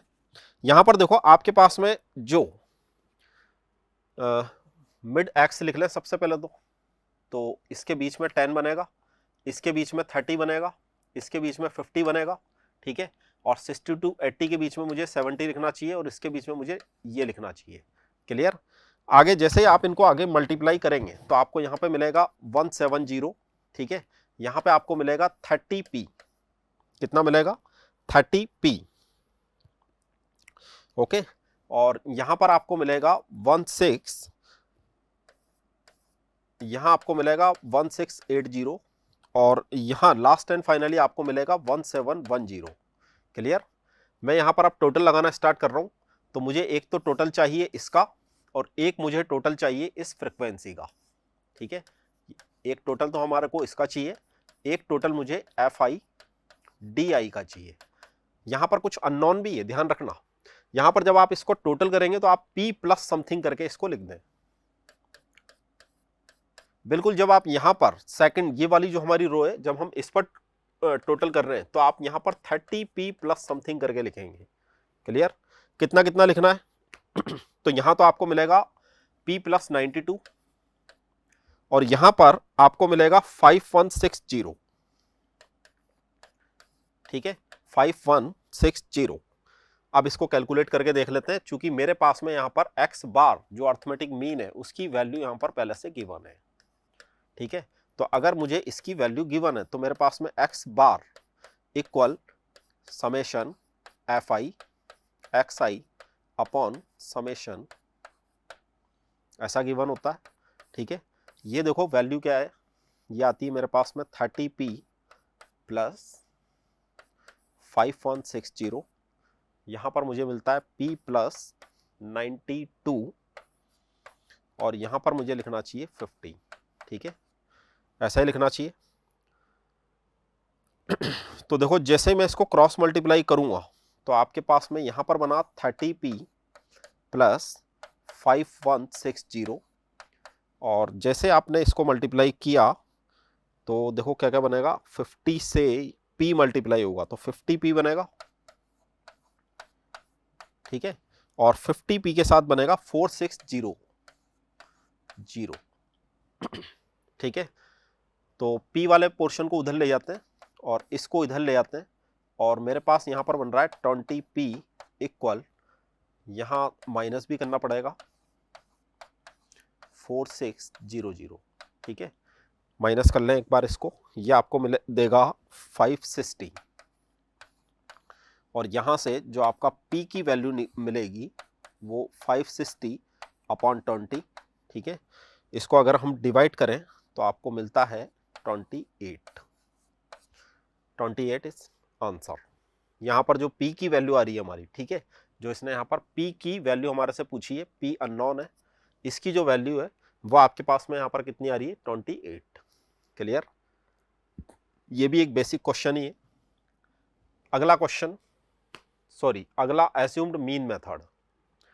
एज्यूम्ड मीन मेथड देखो, यहाँ पर एज्यूम्ड मीन के अंदर आपको देखो क्या करना होता है कि यहाँ पर एक एज्यूम्ड मीन स्मॉल a से जिसको हम डिनोट करते हैं, ऐसा हमारे को कुछ एज्यूम करना होता है, ठीक है।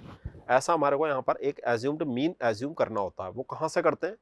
x में से ही करते हैं। जो आपके पास में xi गिवन होता है, fi गिवन होता है, ठीक है, इसमें से ही हम एज्यूम्ड मीन को एज्यूम करते हैं।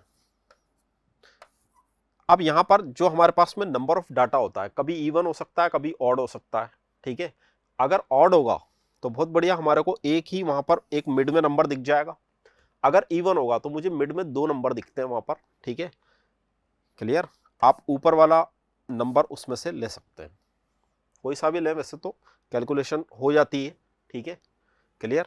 तो यहाँ पर सीखने वाली बात ये है कि पहली चीज तो ये फॉर्मूला पूरा याद होना चाहिए, where A is a assumed mean and D I deviation from mean. तो जो हम यहाँ पर डी आई कैलकुलेट करते हैं, डी आई, ठीक है, वो कैसे कैलकुलेट करते हैं? एक्स आई माइनस ए से कैलकुलेट करते हैं। एक्स आई माइनस ए से हम यहाँ पर कैलकुलेशन करते हैं। क्लियर? क्वेश्चन की तरफ बढ़ते हैं। एज्यूम्ड मीन पर बेस्ड जो आपका क्वेश्चन है, question number 3, find mean of the following frequency distribution using assumed mean method. वहां पर इसी तरीके से लिखा हुआ आता है, ठीक है, assumed mean method by using direct method. तो इससे पहले जो अभी हमने पढ़ा था उसको बोलते हैं डायरेक्ट मेथड, और ये वाला जो हमारे पास में मेथड है ये कहलाता है एज्यूम्ड मीन मेथड। ठीक है, क्वेश्चन के लिए मैं अब जल्दी जल्दी डायरेक्ट लिख रहा हूं, दोबारा से इसको देखते जाओ। यहां है 120 to 180, 180 से 240 और 240 to 300। क्लियर। यहां मेरे पास में f की वैल्यू गिवन है 22, 35, 44, 25 एंड 24। क्लियर। यहां सबसे पहला काम मिड एक्स निकाल लें। ठीक है, आप जल्दी जल्दी थोड़ा सा इस क्वेश्चन को करने की कोशिश करते हैं। तो यहां पर देखते जाएं, जो आपके पास में मिड एक्स यहां पर आ रहा है वो बन रहा है आपका 30। ठीक है, उसके बाद बनेगा 90, उसके बाद बनेगा 150। क्लियर। और उसके बाद आपका बनेगा 210 एंड 270। क्लियर। यहां पर हम डी आई को कैलकुलेट करेंगे। डी आई को हम यहां पर कैलकुलेट करेंगे, क्योंकि ये कौन सा वाला मेथड है, एज्यूम्ड मीन मेथड है। डी आई हम किस तरीके से कैलकुलेट करते हैं, एक्स आई माइनस ए। तो पहला तो मुझे यहां पर एज्यूम्ड मीन मेथड से कर रहे हैं ना अपन, तो सबसे पहला काम मेरा ये है कि मुझे एज्यूम्ड मीन मतलब मुझे यहां से देख लेना चाहिए कि मैं स्मॉल ए किसको लूं। तो आप देखो यहां पर 150 बिल्कुल बीच में आ रहा है, इसको मैं एज्यूम्ड मीन ले रहा हूं। उसको आप कहां पे लिखेंगे, इस टेबल के जस्ट ऊपर लिखेंगे, एज्यूम्ड मीन ए इक्वल 150। ठीक है, इस टेबल के जस्ट ऊपर जो आप वहां पर टेबल बनाएंगे उसके जस्ट ऊपर इसको लिखना होता है एज्यूम्ड मीन इक्वल हमने यहां पर कितना लिया। क्लियर। माइनस करना स्टार्ट करें और लास्ट एंड फाइनली देखो यहां पर जो फॉर्मूला है उसमें एफ आई और डी आई का यूज होता है। ठीक है, तो एक एफ आई डी आई के लिए भी कॉलम बनाए थे। अगला देखो यहां पर क्या क्या मिलेगा, -120 मिलेगा। ठीक है, -120 कैसे लिख रहा हूं मैं, एक्स आई में से इसको ए को माइनस कर रहा हूं, मतलब 30 में से 150 को माइनस कर रहा हूं। ठीक है, अगला देखो आपको यहां पर क्या मिलेगा, -60 मिलेगा। यहां इस पोजीशन पर जिस पर आपने एज्यूम्ड मीन ले रखा है वहां पर आपको 0 ही मिल जाएगा। ठीक है, क्लियर है इतना। यहां पर भी आपको कितना मिलेगा, 60, और यहां पर मिलेगा आपको 120। क्लियर। अब मैं इस डी आई वाले पोर्शन को इस एफ वाले पोर्शन से मल्टीप्लाई कर रहा हूं। ठीक है, डी आई वाले को हम एफ वाले से मल्टीप्लाई कर रहे हैं, तो आपको यहां पर मिलेगा -2640। ठीक है, और फिर हमारे को मिलेगा -2100, और फिर हमारे को नेक्स्ट यहां पर मिलेगा 0, फिर हमारे को मिलेगा 1500 1500 एंड 2880। क्लियर, इतनी बात आ गई समझ में। तो ये क्वेश्चन यहां पर जब हम टोटल करते हैं तो आपको मिल रहा है 150। ठीक है, यहां पर जब मैं कैलकुलेशन करूंगा तो ये नेगेटिव वाला पोर्शन थोड़ा ज्यादा है यहां पर। ठीक है, यहां पर नेगेटिव वाला पोर्शन ज्यादा है, इसको मैं -360 ये लिखेंगे। ठीक है, इसको हम लिखेंगे -360। अब हम यहां पर अपना फॉर्मूला अप्लाई कर देते हैं कि हमारा जो एक्स बार होता है किस तरीके का होता है, A plus summation F I D I upon summation F I. Clear. तो मेरे पास में एज्यूम्ड मीन यहां पर 150 है, प्लस करेंगे एफ आई डी आई की वैल्यू यहां पर देखो माइनस नेगेटिव है। ठीक है, तो नेगेटिव ही रख पुट करें यहां पर, और यहां पर है 150 तो इसको 150 ही पुट करें। ठीक है, जब आप यहां पर फर्दर इसको कैलकुलेट करोगे तो आपको यहां पर मिलेगा 150 -2.4 पॉइंट है यहां पर। ठीक है, -2.4 आपको यहां पर मिलेगा। क्लियर। ओके, तो देखो यहां पर फाइनल आंसर, एक मिनट, 47.6 ये आपका फाइनल आंसर बनेगा। एज्यूम्ड मीन मेथड से हमने इसका मीन निकाला, मतलब हम क्या निकाल रहे हैं, एक्स बार निकाल रहे हैं यहां पर। ठीक है, क्लियर है। अगले क्वेश्चन की तरफ मूव होते हैं। नेक्स्ट क्वेश्चन देखो यहां पर मीडियन, अच्छा मीडियन है, तो मीडियन पर जो अब क्वेश्चन है तो पहले मीडियन को सीखना पड़ेगा। मीडियन देखो क्या होती है, the class whose cumulative frequency is greater than और नियरेस्ट टू। ठीक है, कैसे निकालेंगे मीडियन, सबसे पहले हम n/2 कैलकुलेट करते हैं। n/2 is called median class. ठीक है, फिर हम यहाँ पर देखो मीडियन का ये फॉर्मूला है हमारे पास में। फॉर्मूला क्या है, एक बार मैं यहाँ पे लिख देता हूँ, L plus n/2, capital N/2 minus C F लिख लें यहाँ पर, ठीक है, अपॉन एफ, मतलब एक फ्रिक्वेंसी है, और मल्टीप्लाई हम इसको कर रहे हैं एच से। क्लियर? ये हमारे पास में फॉर्मूला होता है। हमारे पास में जो टेबल होती है उसमें देखो क्या क्या होते हैं। ये स्मॉल एल देखो यहाँ पर क्या होता है, लोअर लिमिट होती है, lower limit of median class. Median के जितने भी क्वेश्चंस होते हैं, ठीक है, आपकी जो मीडियन क्लास है, जो भी आपकी मीडियन क्लास बनेगी, मीडियन क्लास का मतलब जैसे फॉर एग्जांपल 30 to 40 ये एक क्लास है, तो आपका आंसर भी वहां पर 30 to 40 के बीच में ही आपको मिलता है। ठीक है, इस बात को भी याद रखें। ये लोअर लिमिट होती है। जैसे मैंने को अगर कहीं पर 30 to 30 लिख रहा है तो ये आपकी लोअर लिमिट, मतलब लोअर लिमिट जिसको हम एल से रिप्रेजेंट कर रहे हैं वो आपकी अभी 20 है। ठीक है, एन का मतलब होता है टोटल नंबर ऑफ ऑब्जर्वेशन, जो आपके पास में टोटल नंबर ऑफ ऑब्जर्वेशन होते हैं, और वो किसका मतलब होता है, इसका मतलब होता है आप समेशन एफ कर रहे हैं, जो आपकी फ्रीक्वेंसी होती है। ठीक है, यहां पर सी का मीनिंग होता है cumulative frequency of the class preceding the median class. Preceding मतलब उससे एक पहले, ठीक है, preceding the median class. H का मतलब यहां पर होता है size of the median class. ये जो अगर हम साइज की बात करें, एच, ठीक है, अगर मैं यहां पर एच की बात करूंगा तो साइज, तो आप अपर में से लोअर को माइनस कर दें, कितना मिल रहा है यहां पर 10। ठीक है, और एफ का मतलब होता है फ्रीक्वेंसी ऑफ मीडियन क्लास। तो आपकी जो भी मीडियन क्लास बनेगी उसके करस्पॉन्डिंग जो यहां पर फ्रीक्वेंसी आपको गिवन होगी वो आपका एफ होगी। ठीक है, और उसके करस्पॉन्डिंग जो सी एफ होगी, उससे प्रीसीडिंग जो सी एफ होगी, उससे प्रीसीडिंग जो सी एफ होगी, मतलब उससे जस्ट एक ऊपर वाला जो नंबर होगा वो आपका सी एफ कहलाएगा, जिसको हम अभी सी से रिप्रेजेंट कर रहे हैं। क्लियर? क्वेश्चन की तरफ मूव होते हैं। देखो यहां पर नेक्स्ट जो आपका क्वेश्चन है, calculate the median of the following distribution. Okay, ये आपको यहां पर कुछ इंफॉर्मेशन गिवन है। इस इंफॉर्मेशन में इसको भी अपन लिख लेते हैं एक बार, 0 to 10 है, फिर 10 to 20 है, ठीक है, 20 to 30 है, 30 to 40 है, 40 to 50 है, ठीक है, 50 to 60 है, और बस इतना ही है। ठीक है, और यहां पर देखो क्या क्या गिवन है, 5 गिवन है, 10 है, 20 है, 7, 8 and last and finally 5। Okay, ये आपके पास में एफ है, ये आपके पास में क्लास है। ठीक है, एक्स बोल दें इसको। अब अगर हम यहां पर क्या निकालना चाह रहे हैं, मीडियन हम यहां पर कैलकुलेट करना चाह रहे हैं। मीडियन के लिए हमारे को देखो सबसे पहला काम यहां पर क्या करना होता है कि सी एफ कैलकुलेट करके देखनी होती है। ठीक है, मीडियन के लिए हमारे पास में क्या इंफॉर्मेशन है कि आपका जो फॉर्मूला है, ठीक है, आपका जो यहां पर फॉर्मूला है उसमें आप सी एफ कैलकुलेट करें। ठीक है, मीडियन के लिए हम सी एफ की कैलकुलेशन करते हैं। तो देखो यहां पर सी एफ क्या क्या बनेगा, सी एफ कैसे लिखते हैं, ये 5 लिखा मैंने, फिर 5 + 10 कर दें। ठीक है, पहले इस नंबर को लिखें, फिर इस नंबर को ऐड करके यहां पे लिख दें, मतलब यहां मुझे 15 लिख देना चाहिए। फिर मैं 15 में 20 ऐड कर दूं, ठीक है, 15 में 20 ऐड कर दें तो मुझे 35 मिल जाएगा। अगेन मैं ऐड कर दूं तो मुझे 42 मिल जाएगा। अगेन मैं ऐड कर दूं तो मुझे 50 मिल जाएगा, और फिर मैं ऐड कर दूं तो मुझे 55 मिल जाएगा। बात समझ में आ गई?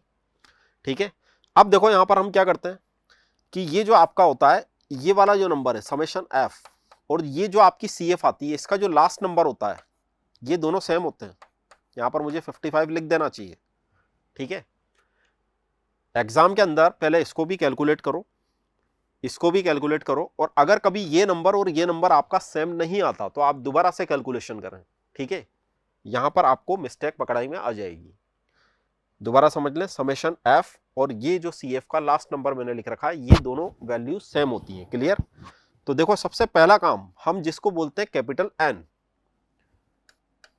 n/2 हम कैलकुलेट करते हैं। कैपिटल एन हम किसको बोल रहे हैं, समेशन एफ को हम कैपिटल एन बोल रहे हैं। ठीक है, मतलब मुझे यहां पर 55 को 2 से डिवाइड करके चेक करना चाहिए। 55 को 2 से डिवाइड करके एक बार मुझे चेक करना चाहिए, तो मुझे यहां पर मिलता है 27/5। इससे मैं जस्ट बड़ी सी एफ देखता हूं, ये जो नंबर है इससे मैं जस्ट बड़ी सी एफ, मतलब इस नंबर से मैं जस्ट बड़ा नंबर इस सी एफ में ढूंढने की कोशिश करूंगा। तो देखो 5 छोटा है, 15, 35, 42, 45 उससे जस्ट बड़ा नंबर है, सॉरी 35 उससे जस्ट बड़ा नंबर है। ठीक है। इससे प्रीसीडिंग जो नंबर आपके सामने है 15, इसको हम बोल रहे हैं CF, C। और इसके करस्पॉन्डिंग जो नंबर यहां पर लिख रहा है उसको हम बोल रहे हैं F। और इसके करस्पॉन्डिंग यहां पर जो क्लास है इसको हम बोल रहे हैं मीडियन क्लास।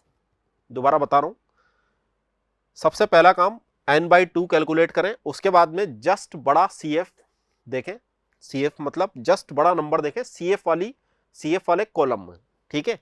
इसके प्रीसीडिंग जो भी यहां पर नंबर लिखा होगा वो आपका क्या कहलाएगा, CF कहलाएगा। इसके करस्पॉन्डिंग जो F होगा वो आपका F कहलाएगा, फ्रीक्वेंसी होगी। और इसके करस्पॉन्डिंग जो क्लास होगी वो आपकी मीडियन क्लास होगी। बात यहां तक समझ में आ गई, ठीक है। अब अगर मैं इस मीडियन क्लास की बात करूं तो मेरे पास में L की वैल्यू यहां पर होती है, L होता है lower limit of median class which is 20, ठीक है। अगर मैं यहां पर H की बात करूं तो मेरे पास में आ रहा है 10, ठीक है। क्लियर? इतना क्लियर हुआ?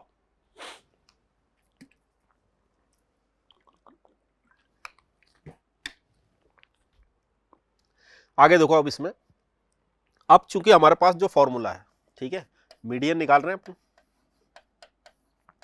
क्या है हमारा फॉर्मूला, L प्लस यहां पर आता है n/2, ठीक है। क्या आता है, n/2 माइनस CF लिख देता हूं, यही होता है फॉर्मूला। इसमें अपनी वैल्यू को पुट कर दें तो देखो आपका L यहां पर कितना है, 20 है। फिर यहां पर आपको कितना मिलेगा, n/2 हम कैलकुलेट कर चुके हैं 27.5 माइनस CF मेरा यहां पर कितना आया, 15, ओके। और आपका करस्पॉन्डिंग यहां पर F देखो कितना बन रहा था, 20। और यहां पर H की वैल्यू कितनी है, 10। 0 से 0 को आराम से कैंसिल आउट करें और इसको फर्दर कैलकुलेट करें तो आपके पास में बनेगा 20 और यहां पर अब मुझे मिलेगा 6.25। तो मेरा फाइनल आंसर यहां से बनता है 26.25, ठीक है। ये जो कैलकुलेशन होकर के आपका आंसर आता है, ठीक है। अगर ये आंसर आपका 20 से छोटा या 30 से बड़ा आया है, ये वाला जो भी आंसर यहां पर आएगा ये इस मीडियन क्लास के बीच में ही होना चाहिए, मतलब 20 से 30 के बीच में आपका आंसर फिक्स है, ठीक है। क्लियर? याद रह जाएगी ये बात। आगे बढ़ते हैं। एक और क्वेश्चन है यहां पर, calculate the median for the following distribution class, okay. तो सेम क्वेश्चन, ओके। आगे बढ़ते हैं अपन यहां पर मॉड के लिए। देखो मॉड क्या होता है, class having maximum frequency is called model class. Class having maximum frequency मतलब अगर हमने कहीं पर कुछ डाटा दे रखा है, जैसे मैं कहीं पर बोल दूं 2 5 7, फिर 7, फिर 2, फिर 2, फिर 5, फिर 3, फिर 1, फिर 0, फिर 1, फिर 1, फिर 2 2 2 2 2, तो मैं यहां पर कितनी बार 2 बोला, मैं मैक्सिमम टाइम यहां पर शायद 2 बोला, तो यहां पर मॉड क्या बनेगा, 2 बनेगा। मैंने जो अभी आपको एग्जांपल दिया, ठीक है, ओरल एग्जांपल जो मैंने दिया, मैंने कुछ नंबर्स बोले, उसमें मैंने सपोज मैक्सिमम टाइम 2 बोला, तो मेरा मॉड यहां पर क्या बनेगा, 2 बनेगा। क्लास हैविंग मैक्सिमम फ्रीक्वेंसी मतलब कोई भी नंबर मैंने कितनी बार बोला, यही तो फ्रीक्वेंसी कहलाती है, ठीक है। कोई भी नंबर हम कितनी बार बोल रहे हैं वही तो आपकी फ्रीक्वेंसी है। तो वो जो आपकी मैक्सिमम फ्रीक्वेंसी होगी उसको हम क्या बोलेंगे, मॉडल क्लास बोलेंगे, ठीक है। क्लियर? मॉड के लिए फॉर्मूला चेक करें, देखें इस फॉर्मूला को ध्यान से। ये जो आपके पास में फॉर्मूला होता है यहां पे लिख देता हूं मैं, ये होता है आपके पास में L जैसा अभी हमने मीडियन में देखा था, लोअर सॉरी मतलब जो आपकी क्लास होती है उसकी लोअर लिमिट होती है, ठीक है, वही L है। ये भी यहां पर मेंशन, अच्छा यहां पर भी मेंशन है lower limit of the model class, ठीक है, L। ये L वही है। यहां पर फॉर्मूला देखो कैसे है, F1 माइनस F0, फिर यहां पर स्टार्टिंग दोबारा F1 से हो रही है, ठीक है। याद रखने का तरीका है, यहां पर लिख रहा है F1 minus F0 upon 2 times of F1 minus F0 और F2 और मल्टीप्लाई H, ऐसा ही लिख रहा है। देख लो एक बार इस फॉर्मूले को, यहां पर F1 है, यहां पर भी F1 है, मतलब F1 के आगे नेगेटिव साइन नहीं है, ऐसा याद रख ले, ठीक है, F1 के आगे यहाँ पर नेगेटिव साइन नहीं है, ठीक है, क्लियर, इतनी बात समझ में आ गई। और देख लो यहाँ पर frequency of the model class that is largest frequency, जो हम F1 किसको बोल रहे हैं, जो सबसे बड़ी फ्रीक्वेंसी यहाँ पर होगी। हमारे जो क्वेश्चन में इंफॉर्मेशन गिवन होगी उसमें आपको x गिवन होगा, मतलब कोई क्लास इंटरवल की फॉर्मेट में गिवन होगी, उसके साथ में उसकी फ्रीक्वेंसी गिवन होगी। वहां पर हम देखते हैं मैक्सिमम फ्रीक्वेंसी कितनी है, मैक्सिमम फ्रीक्वेंसी वहां पर कितनी है, वो जो मैक्सिमम फ्रीक्वेंसी होती है उसको हम F1 से डिनोट करते हैं, ठीक है।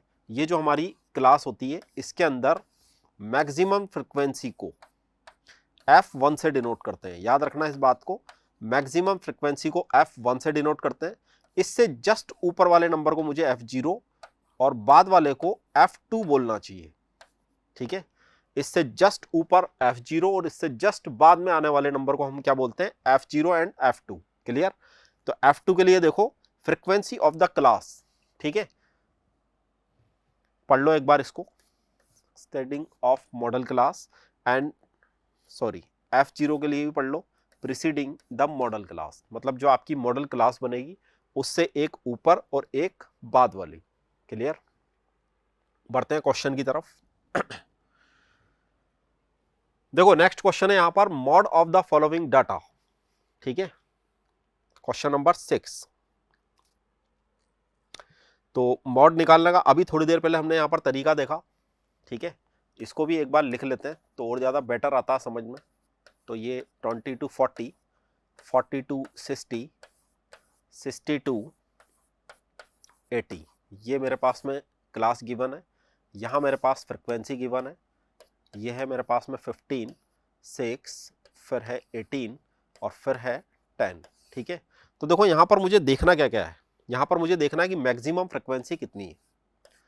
इस मैक्सिमम फ्रिक्वेंसी को हम किससे डिनोट करते हैं, F1 से डिनोट करते हैं। इसके प्रीसीडिंग जो इसके पहले आपका जो नंबर लिख रहा है उसको हम F0 से डिनोट करेंगे और इसके बाद में जो नंबर लिख रहा है उसको हम F2 से डिनोट करेंगे, सिंपल है।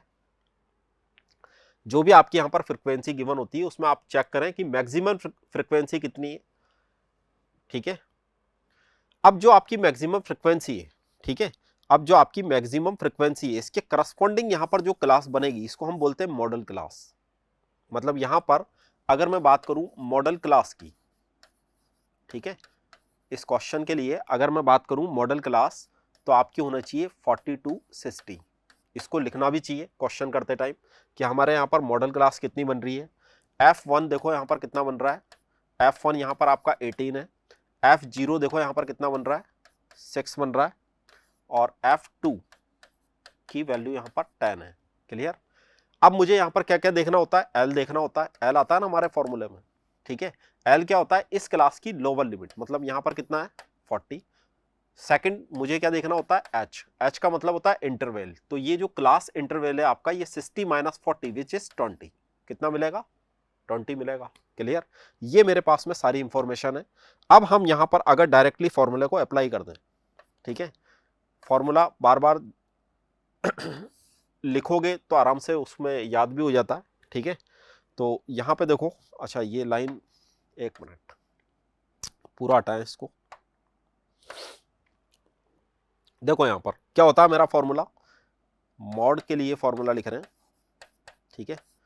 क्या होता है formula, L plus F1 minus F0, ठीक है, F1 माइनस F0 अपॉन, अब स्टार्टिंग दोबारा F1 से होती है, फिर F0 लिख दो, F2 लिख दो। अब ये F2 और F0 तो अगर चूंकि दोनों नेगेटिव साइन के मैं आगे पीछे भी कर दूंगा तो कोई फर्क नहीं पड़ रहा है इसमें, ठीक है। मल्टीप्लाई H, वैल्यूज पुट करते हैं, यहां मिलेगा 40, यहां देखो क्या क्या मिलेगा, यहां मुझे मिलेगा F1 18 माइनस F0 6, क्लियर, और 2 टाइम्स ऑफ 18 बनेगा 36 माइनस 6 माइनस 10, ओके, और यहां मिलेगा 20, यहां तक क्लियर। ये देखो कितना कितना बनेगा, ये बनेगा आपका 18 माइनस 6 बन गया ये 12 और 36 माइनस 6 एंड माइनस 10 20, ठीक है। तो 20 मतलब यहाँ पर 40 प्लस 12 अपॉन 20 मल्टीप्लाई 20। बढ़िया क्वेश्चन है, यहाँ पर 20 से 20 कैंसिल आउट हो गया और मुझे फाइनल आंसर यहाँ पर दिख रहा है 52, क्लियर। फाइनल आंसर मेरा क्या बनेगा यहाँ पर 52 बनेगा। ये प्रोसेस है मॉड फाइंड आउट करने के लिए, ठीक है। आगे बढ़े। Next, for the following distribution, थोड़ा सा यहां देखने में प्रॉब्लम हो सकती है। ओके, चलो इसको लिख देता हूं मैं, बिलो है यहां पर, बिलो 10 और नंबर ऑफ स्टूडेंट्स बिलो 10, ठीक है। फिर बिलो 20, बिलो 30, यहाँ है 40, यहाँ है 50 और यहाँ पर है 60। क्लियर। यहाँ वाले नंबर्स भी मैं लिख रहा हूँ एक बार, तो इनको थोड़ा सा इस तरीके से करके मैं यहाँ पे लिख देता हूँ नंबर्स 3, 12, 27, 57, 75 एंड 80। अब देखो यहाँ पर एक बात सोचने वाली है कि अगर ये क्वेश्चन बना है, ठीक है, इस क्वेश्चन में एक छोटा सा कंसेप्ट कि आपको ये बोला जाता है बिलो 10, ठीक है। बिलो 10 का मतलब 10 से बिलो, यहां बोला जाता है बिलो 20, तो 20 से बिलो में ये वाले एलिमेंट्स भी इंक्लूड हो जाते हैं, ठीक है। ये वाले एलिमेंट्स भी इंक्लूड हो जाते हैं। इसका मतलब यहां पर आपको नंबर ऑफ स्टूडेंट्स जो गिवन है, ये वास्तव में आपको कम्युनिटी फ्रीक्वेंसी CF गिवन है, ठीक है। क्वेश्चन में समझने वाला पॉइंट है ये। तो यहां पर देखो, इस क्वेश्चन को करने के लिए हम क्या करते हैं, क्या रखते हैं हमारी स्ट्रेटेजी। यहां पर मैं 0 to 10, ठीक है, फिर मैं यहां पर 10 to 20, ऐसा मुझे यहां पर इंटरवल बना लेना चाहिए। 20 to 30, नेक्स्ट आएगा यहां पर 30 to 40, उसके बाद में आएगा 40 to 50 और लास्ट एंड फाइनली मेरे पास बनेगा 50 to 60। क्लियर, दिख रहा है पूरा। ये मेरे पास में CF की वैल्यू है, तो यहीं पर मैं, या थोड़ा सा आगे इसी से हम यहां पर F की वैल्यू कैलकुलेट कर लेते हैं, ठीक है। हम यहां पर F की वैल्यू को कैलकुलेट कर लेते हैं। कैसे कैलकुलेट करेंगे कि ये जो आपका CF है, सबसे पहले इसको लिखें, उसके बाद में इन दो नंबर्स को सब्ट्रैक्ट कर दें, 12 - 3 कर दें, कितना बनेगा, 9 बनेगा, ठीक है। फिर 27 - 12 कर दें, ठीक है, 27 - 12 कर दें, कितना बनेगा, 15 बनेगा। फिर कितना बनेगा, 30 बनेगा, देखते जाओ, ठीक है। और फिर आपके पास कितना बनेगा, 18 एंड 5 बनेगा। तो ये आपके पास में F आया। अब मुझे यहां पर क्या बोला गया, for the following, okay, mod find out करना है इस क्वेश्चन में, ठीक है। मॉड फाइंड आउट करना है और मॉड पे ही क्वेश्चंस कर रहे हैं हम। ये हमारे पास में CF था, इससे मैंने F निकाला। अब इस F में आप देखें, जो हाईएस्ट, जो मैक्सिमम फ्रीक्वेंसी होगी, उसको मुझे F1 बोलना चाहिए। क्लियर, जो यहां पर मैक्सिमम फ्रीक्वेंसी होगी उसको हमारे को क्या बोलना चाहिए, F1 बोलना चाहिए। सॉरी, 18 नहीं है, यहां पर मैंने गलत लगा दिया, 18 नहीं है, 18 से बड़ा तो मुझे दिख रहा 30, ठीक है, ओके। सॉरी, यहां 18 पर मैंने एकदम आपको बोला कि ये F1 है, ये F1 नहीं है, ये आपका F1 बनेगा, ठीक है। क्योंकि यहां पर मैक्सिमम फ्रीक्वेंसी 30 है, इससे ऊपर वाले नंबर को हम क्या बोलते हैं, प्रीसीडिंग, F0, एंड इसको हम क्या बोले, F2। क्लियर, इसको हम क्या बोले, F2।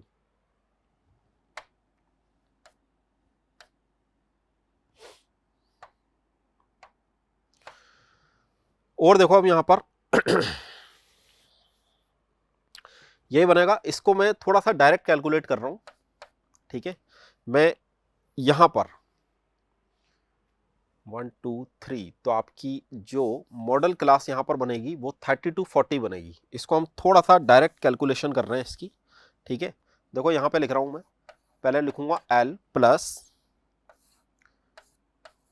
30 माइनस 15, यहां हमारे पास में 15, और फिर यहां पर मुझे लिखना चाहिए 60 माइनस 15 माइनस 18। 60 मैंने क्यों लिखा, आप लोगों को समझ में आ गया होगा, मैं 2F1 लिख रहा हूं, ठीक है। F1 की वैल्यू यहां पर 30 है, 2 से अगर हम मल्टीप्लाई करेंगे तो आपको ऐसा कुछ मिलेगा। यहां पर हम 10 लिख दें, ठीक है। तो आपके पास देखो यहाँ पर क्या बनेगा 30 प्लस, तो इसको हम कैलकुलेट करते हैं, ये आपके पास बनेगा 15/27, ठीक है, और मल्टीप्लाई में यहाँ पर 10 भी है। आगे आपके पास यहाँ पर बनेगा, जैसे ही आप 150 को 27 से मल्टीप्लाई करेंगे तो आपको मिलता है 5.5, ठीक है। यहाँ तक कैलकुलेशन समझ में आएगी। और लास्ट एंड फाइनली जो आपका यहाँ पर आंसर बनेगा वो बनेगा 35.5। 35.5 इज ए फाइनल आंसर, ठीक है।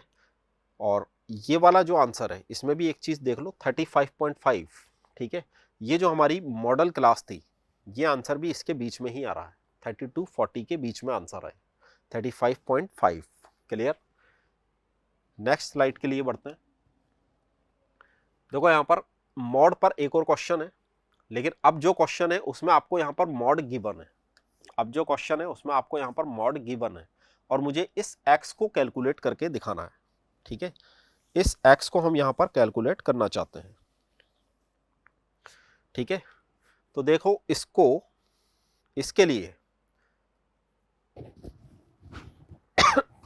इसके लिए सुनो बात, कि जब हमारे को कभी भी मॉड गिवन होता है, ठीक है, मुझे यहाँ पर मॉड गिवन है 42, तो मुझे यहाँ पर मॉडल क्लास लिख लेनी चाहिए, ठीक है।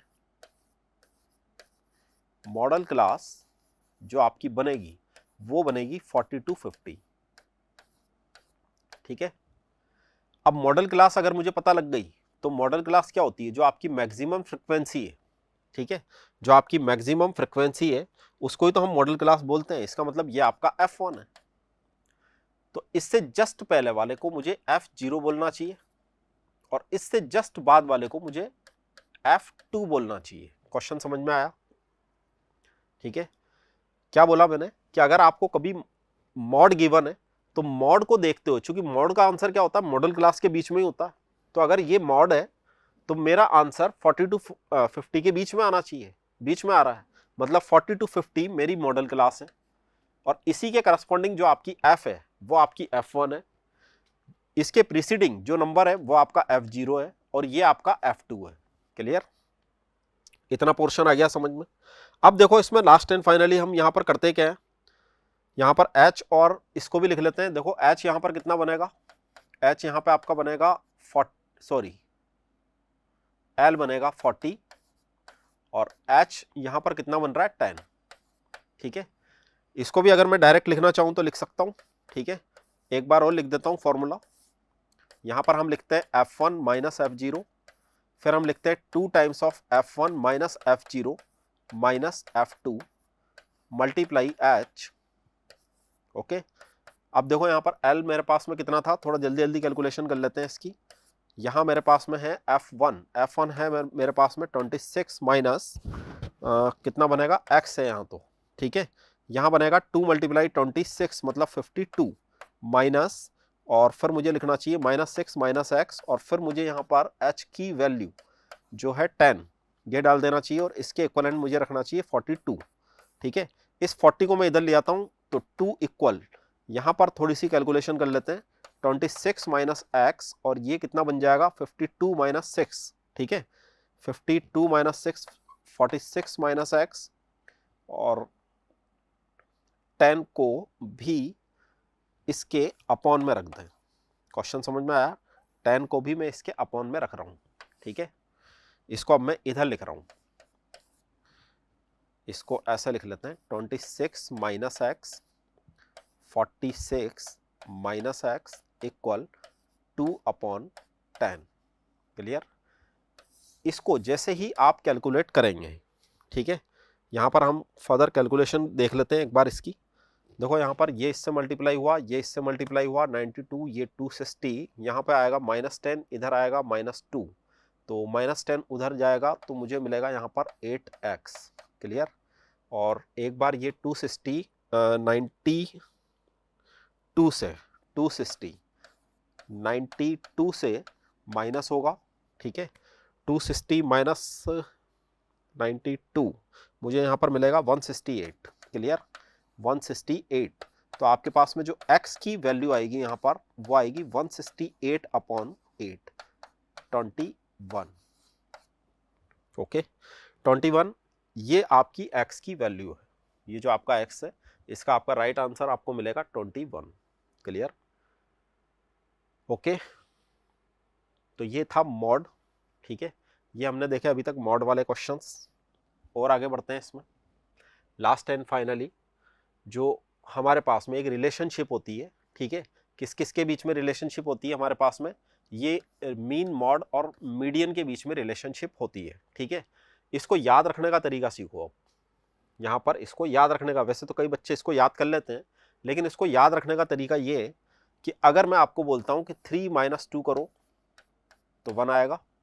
ठीक है, यहाँ पर 3 सबसे बड़ा नंबर है, 2 उससे छोटा नंबर है और 1 उससे छोटा नंबर है। ठीक है, मेरे पास में यहाँ पर 3 तरह की स्पेलिंग है, मीन है, मीडियन है एंड मॉड है। इसमें सबसे बड़ी स्पेलिंग सबसे बड़े वाले नंबर से मल्टीप्लाई कर दें। ठीक है, माइनस, अब ये वाली जो 2 स्पेलिंग है ये तो 4 लेटर्स की हैं, लेकिन इसमें हम कुछ ऐसा याद रखें कि जो अल्फाबेटिकली पहले आता है, ठीक है, जो अल्फाबेटिकली पहले आता है उसको 2 से मल्टीप्लाई करें। तो मैं यहां पर इसको ऐसे लिख सकता हूं और मैं इसको लास्ट में 1 को मॉड से मल्टीप्लाई कर सकता हूं। यही फॉर्मूला लिख रहा है आपके सामने, यही फॉर्मूला लिख रहा है आपके सामने, एक बार इसको ध्यान से देख लो। ठीक है, ये एक तरीका है याद रखने का कि सबसे बड़ी स्पेलिंग को 3 से मल्टीप्लाई कर दें। जो अल्फाबेटिकली पहले आता है, मीन पहले आता है, तो मैंने मीन को 2 से मल्टीप्लाई कर दिया, लास्ट में मैंने क्या लिख दिया, मॉड लिख दिया। लिखना किस तरीके से, 3 - 2 = 1 वाली फॉर्मेट में ही याद रखें। ठीक है, क्वेश्चन पूछा इसमें कैसे भी जा सकता है, यहां पर सिंपल सिंपल से वैसे क्वेश्चंस बनते हैं। ओके तो देखो यहां पर इफ द मीन और mod of data is 30 and 34, तो देखो यहाँ पर क्या क्या गिवन है आपको, एक तो मीन गिवन है, एक मॉड गिवन है, एक तो मीन गिवन है, एक मॉड गिवन है। तो मुझे यहाँ पर निकालना है मीडियन, तो मुझे यहाँ पर लिखना चाहिए 3 मीडियन इक्वल, ठीक है, कितना लिख दूं, 3 median mode plus 2 mod plus 2 multiply mean करके लिख दें इसको। ठीक है, मॉड यहां पर मेरे को कितना गिवन है, 34, और ये देखो यहां पर कितना गिवन है, 30। ठीक है, कितना बन जाएगा ये 60 प्लस दिस 94 बन गया ये। ठीक है, तो जब मैं यहां से, चूंकि ये 3 से मल्टीप्लाई हो रहा है ना, तो यहां पर देखो मीडियन जब आप निकालोगे तो आपको मिलेगा 94/3। ठीक है, कितना आ जाएगा, 31.3 इतने बनेगा। क्लियर, यहां तक आया समझ में? ये एक सिंपल सा क्वेश्चन है लेकिन फिर भी आ जाता।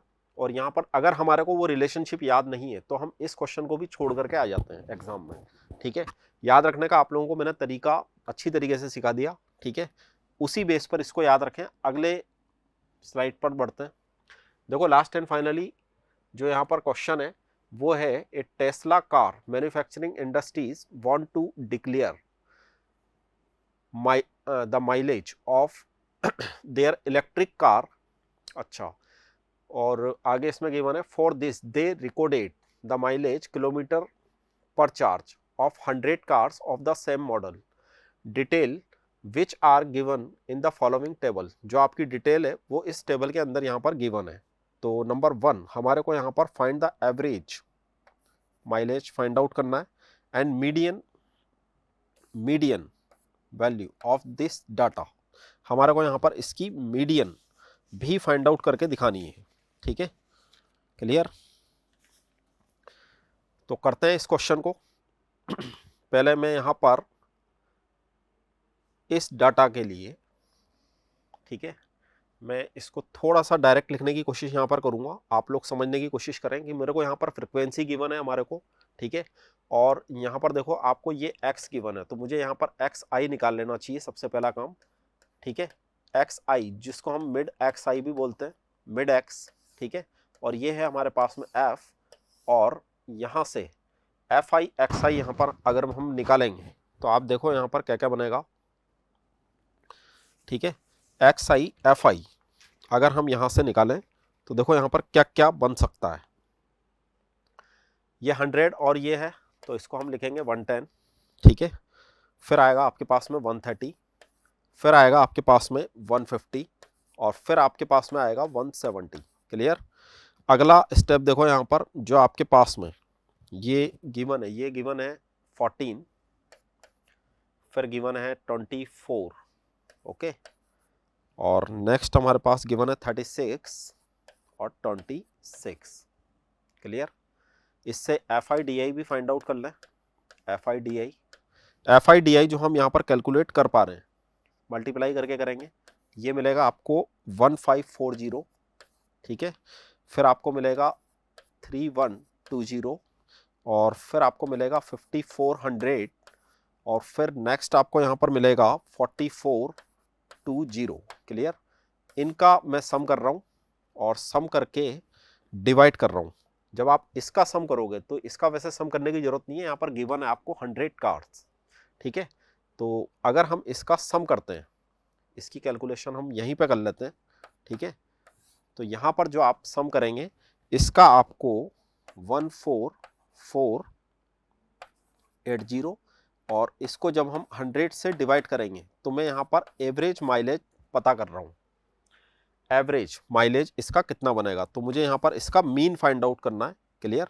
मीन फाइंड आउट करने के लिए हमारा प्रोसेस वही है। प्रोसेस के अकॉर्डिंग अगर मैं चलता हूँ, देखो यहाँ पर 2 जीरो है तो मुझे यहाँ पर आंसर मिल जाएगा 144.8। ओके, ये हमारा फर्स्ट का आंसर है। सेकंड नंबर क्वेश्चन में हमारे से पूछा गया था median value of the given data. ये जो आपके पास में डाटा है इससे आप इसकी मीडियन वैल्यू फाइंड आउट करके दिखाओ, ठीक है। इससे हम इसकी मीडियन वैल्यू फाइंड आउट करके दिखाते हैं।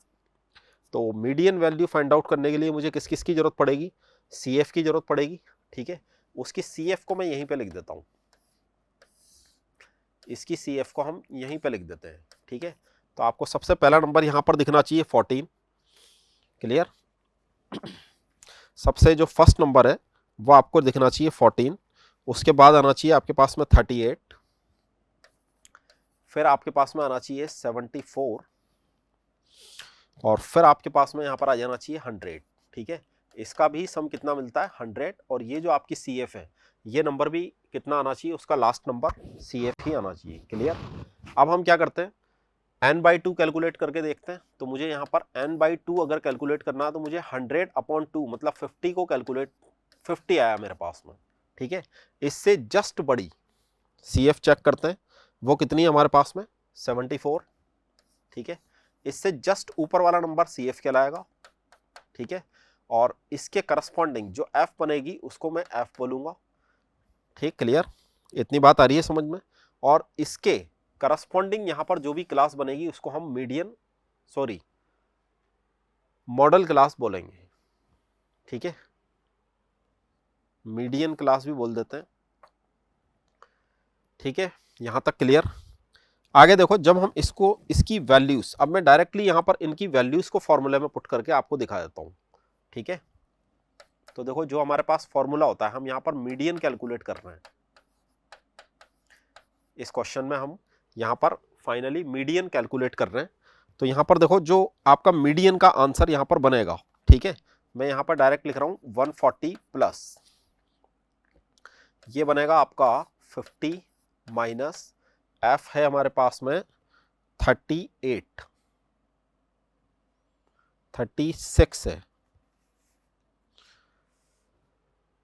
सॉरी CF तो मुझे, अच्छा CF लिखना है 38 ये, ठीक है। और उसके अपॉन में मुझे यहाँ पे लिखना होता है F है मेरे पास में 36 और यहाँ पर ये जो आपका बना ये बनेगा 20। क्लियर। इसको जब आप कैलकुलेट करेंगे तो ये मिलेगा 140 प्लस 6.66। इसको कैलकुलेट एक बार आप कर लें तो ये 146.6, ये आपका यहाँ पर फाइनल आंसर बनेगा। ओके, तो ये आज के हमारे कुछ क्वेश्चंस थे, ठीक है। इसमें हमने 2 चैप्टर को कवर किया और यहाँ पर हमने जितने भी अभी तक क्वेश्चन करे वो क्वेश्चन, मोस्ट ऑफ क्वेश्चन कुछ इस तरह के हैं कि बिल्कुल इसी टाइप के क्वेश्चंस आपको एग्जाम में मिलते हैं। Okay, thank you very much.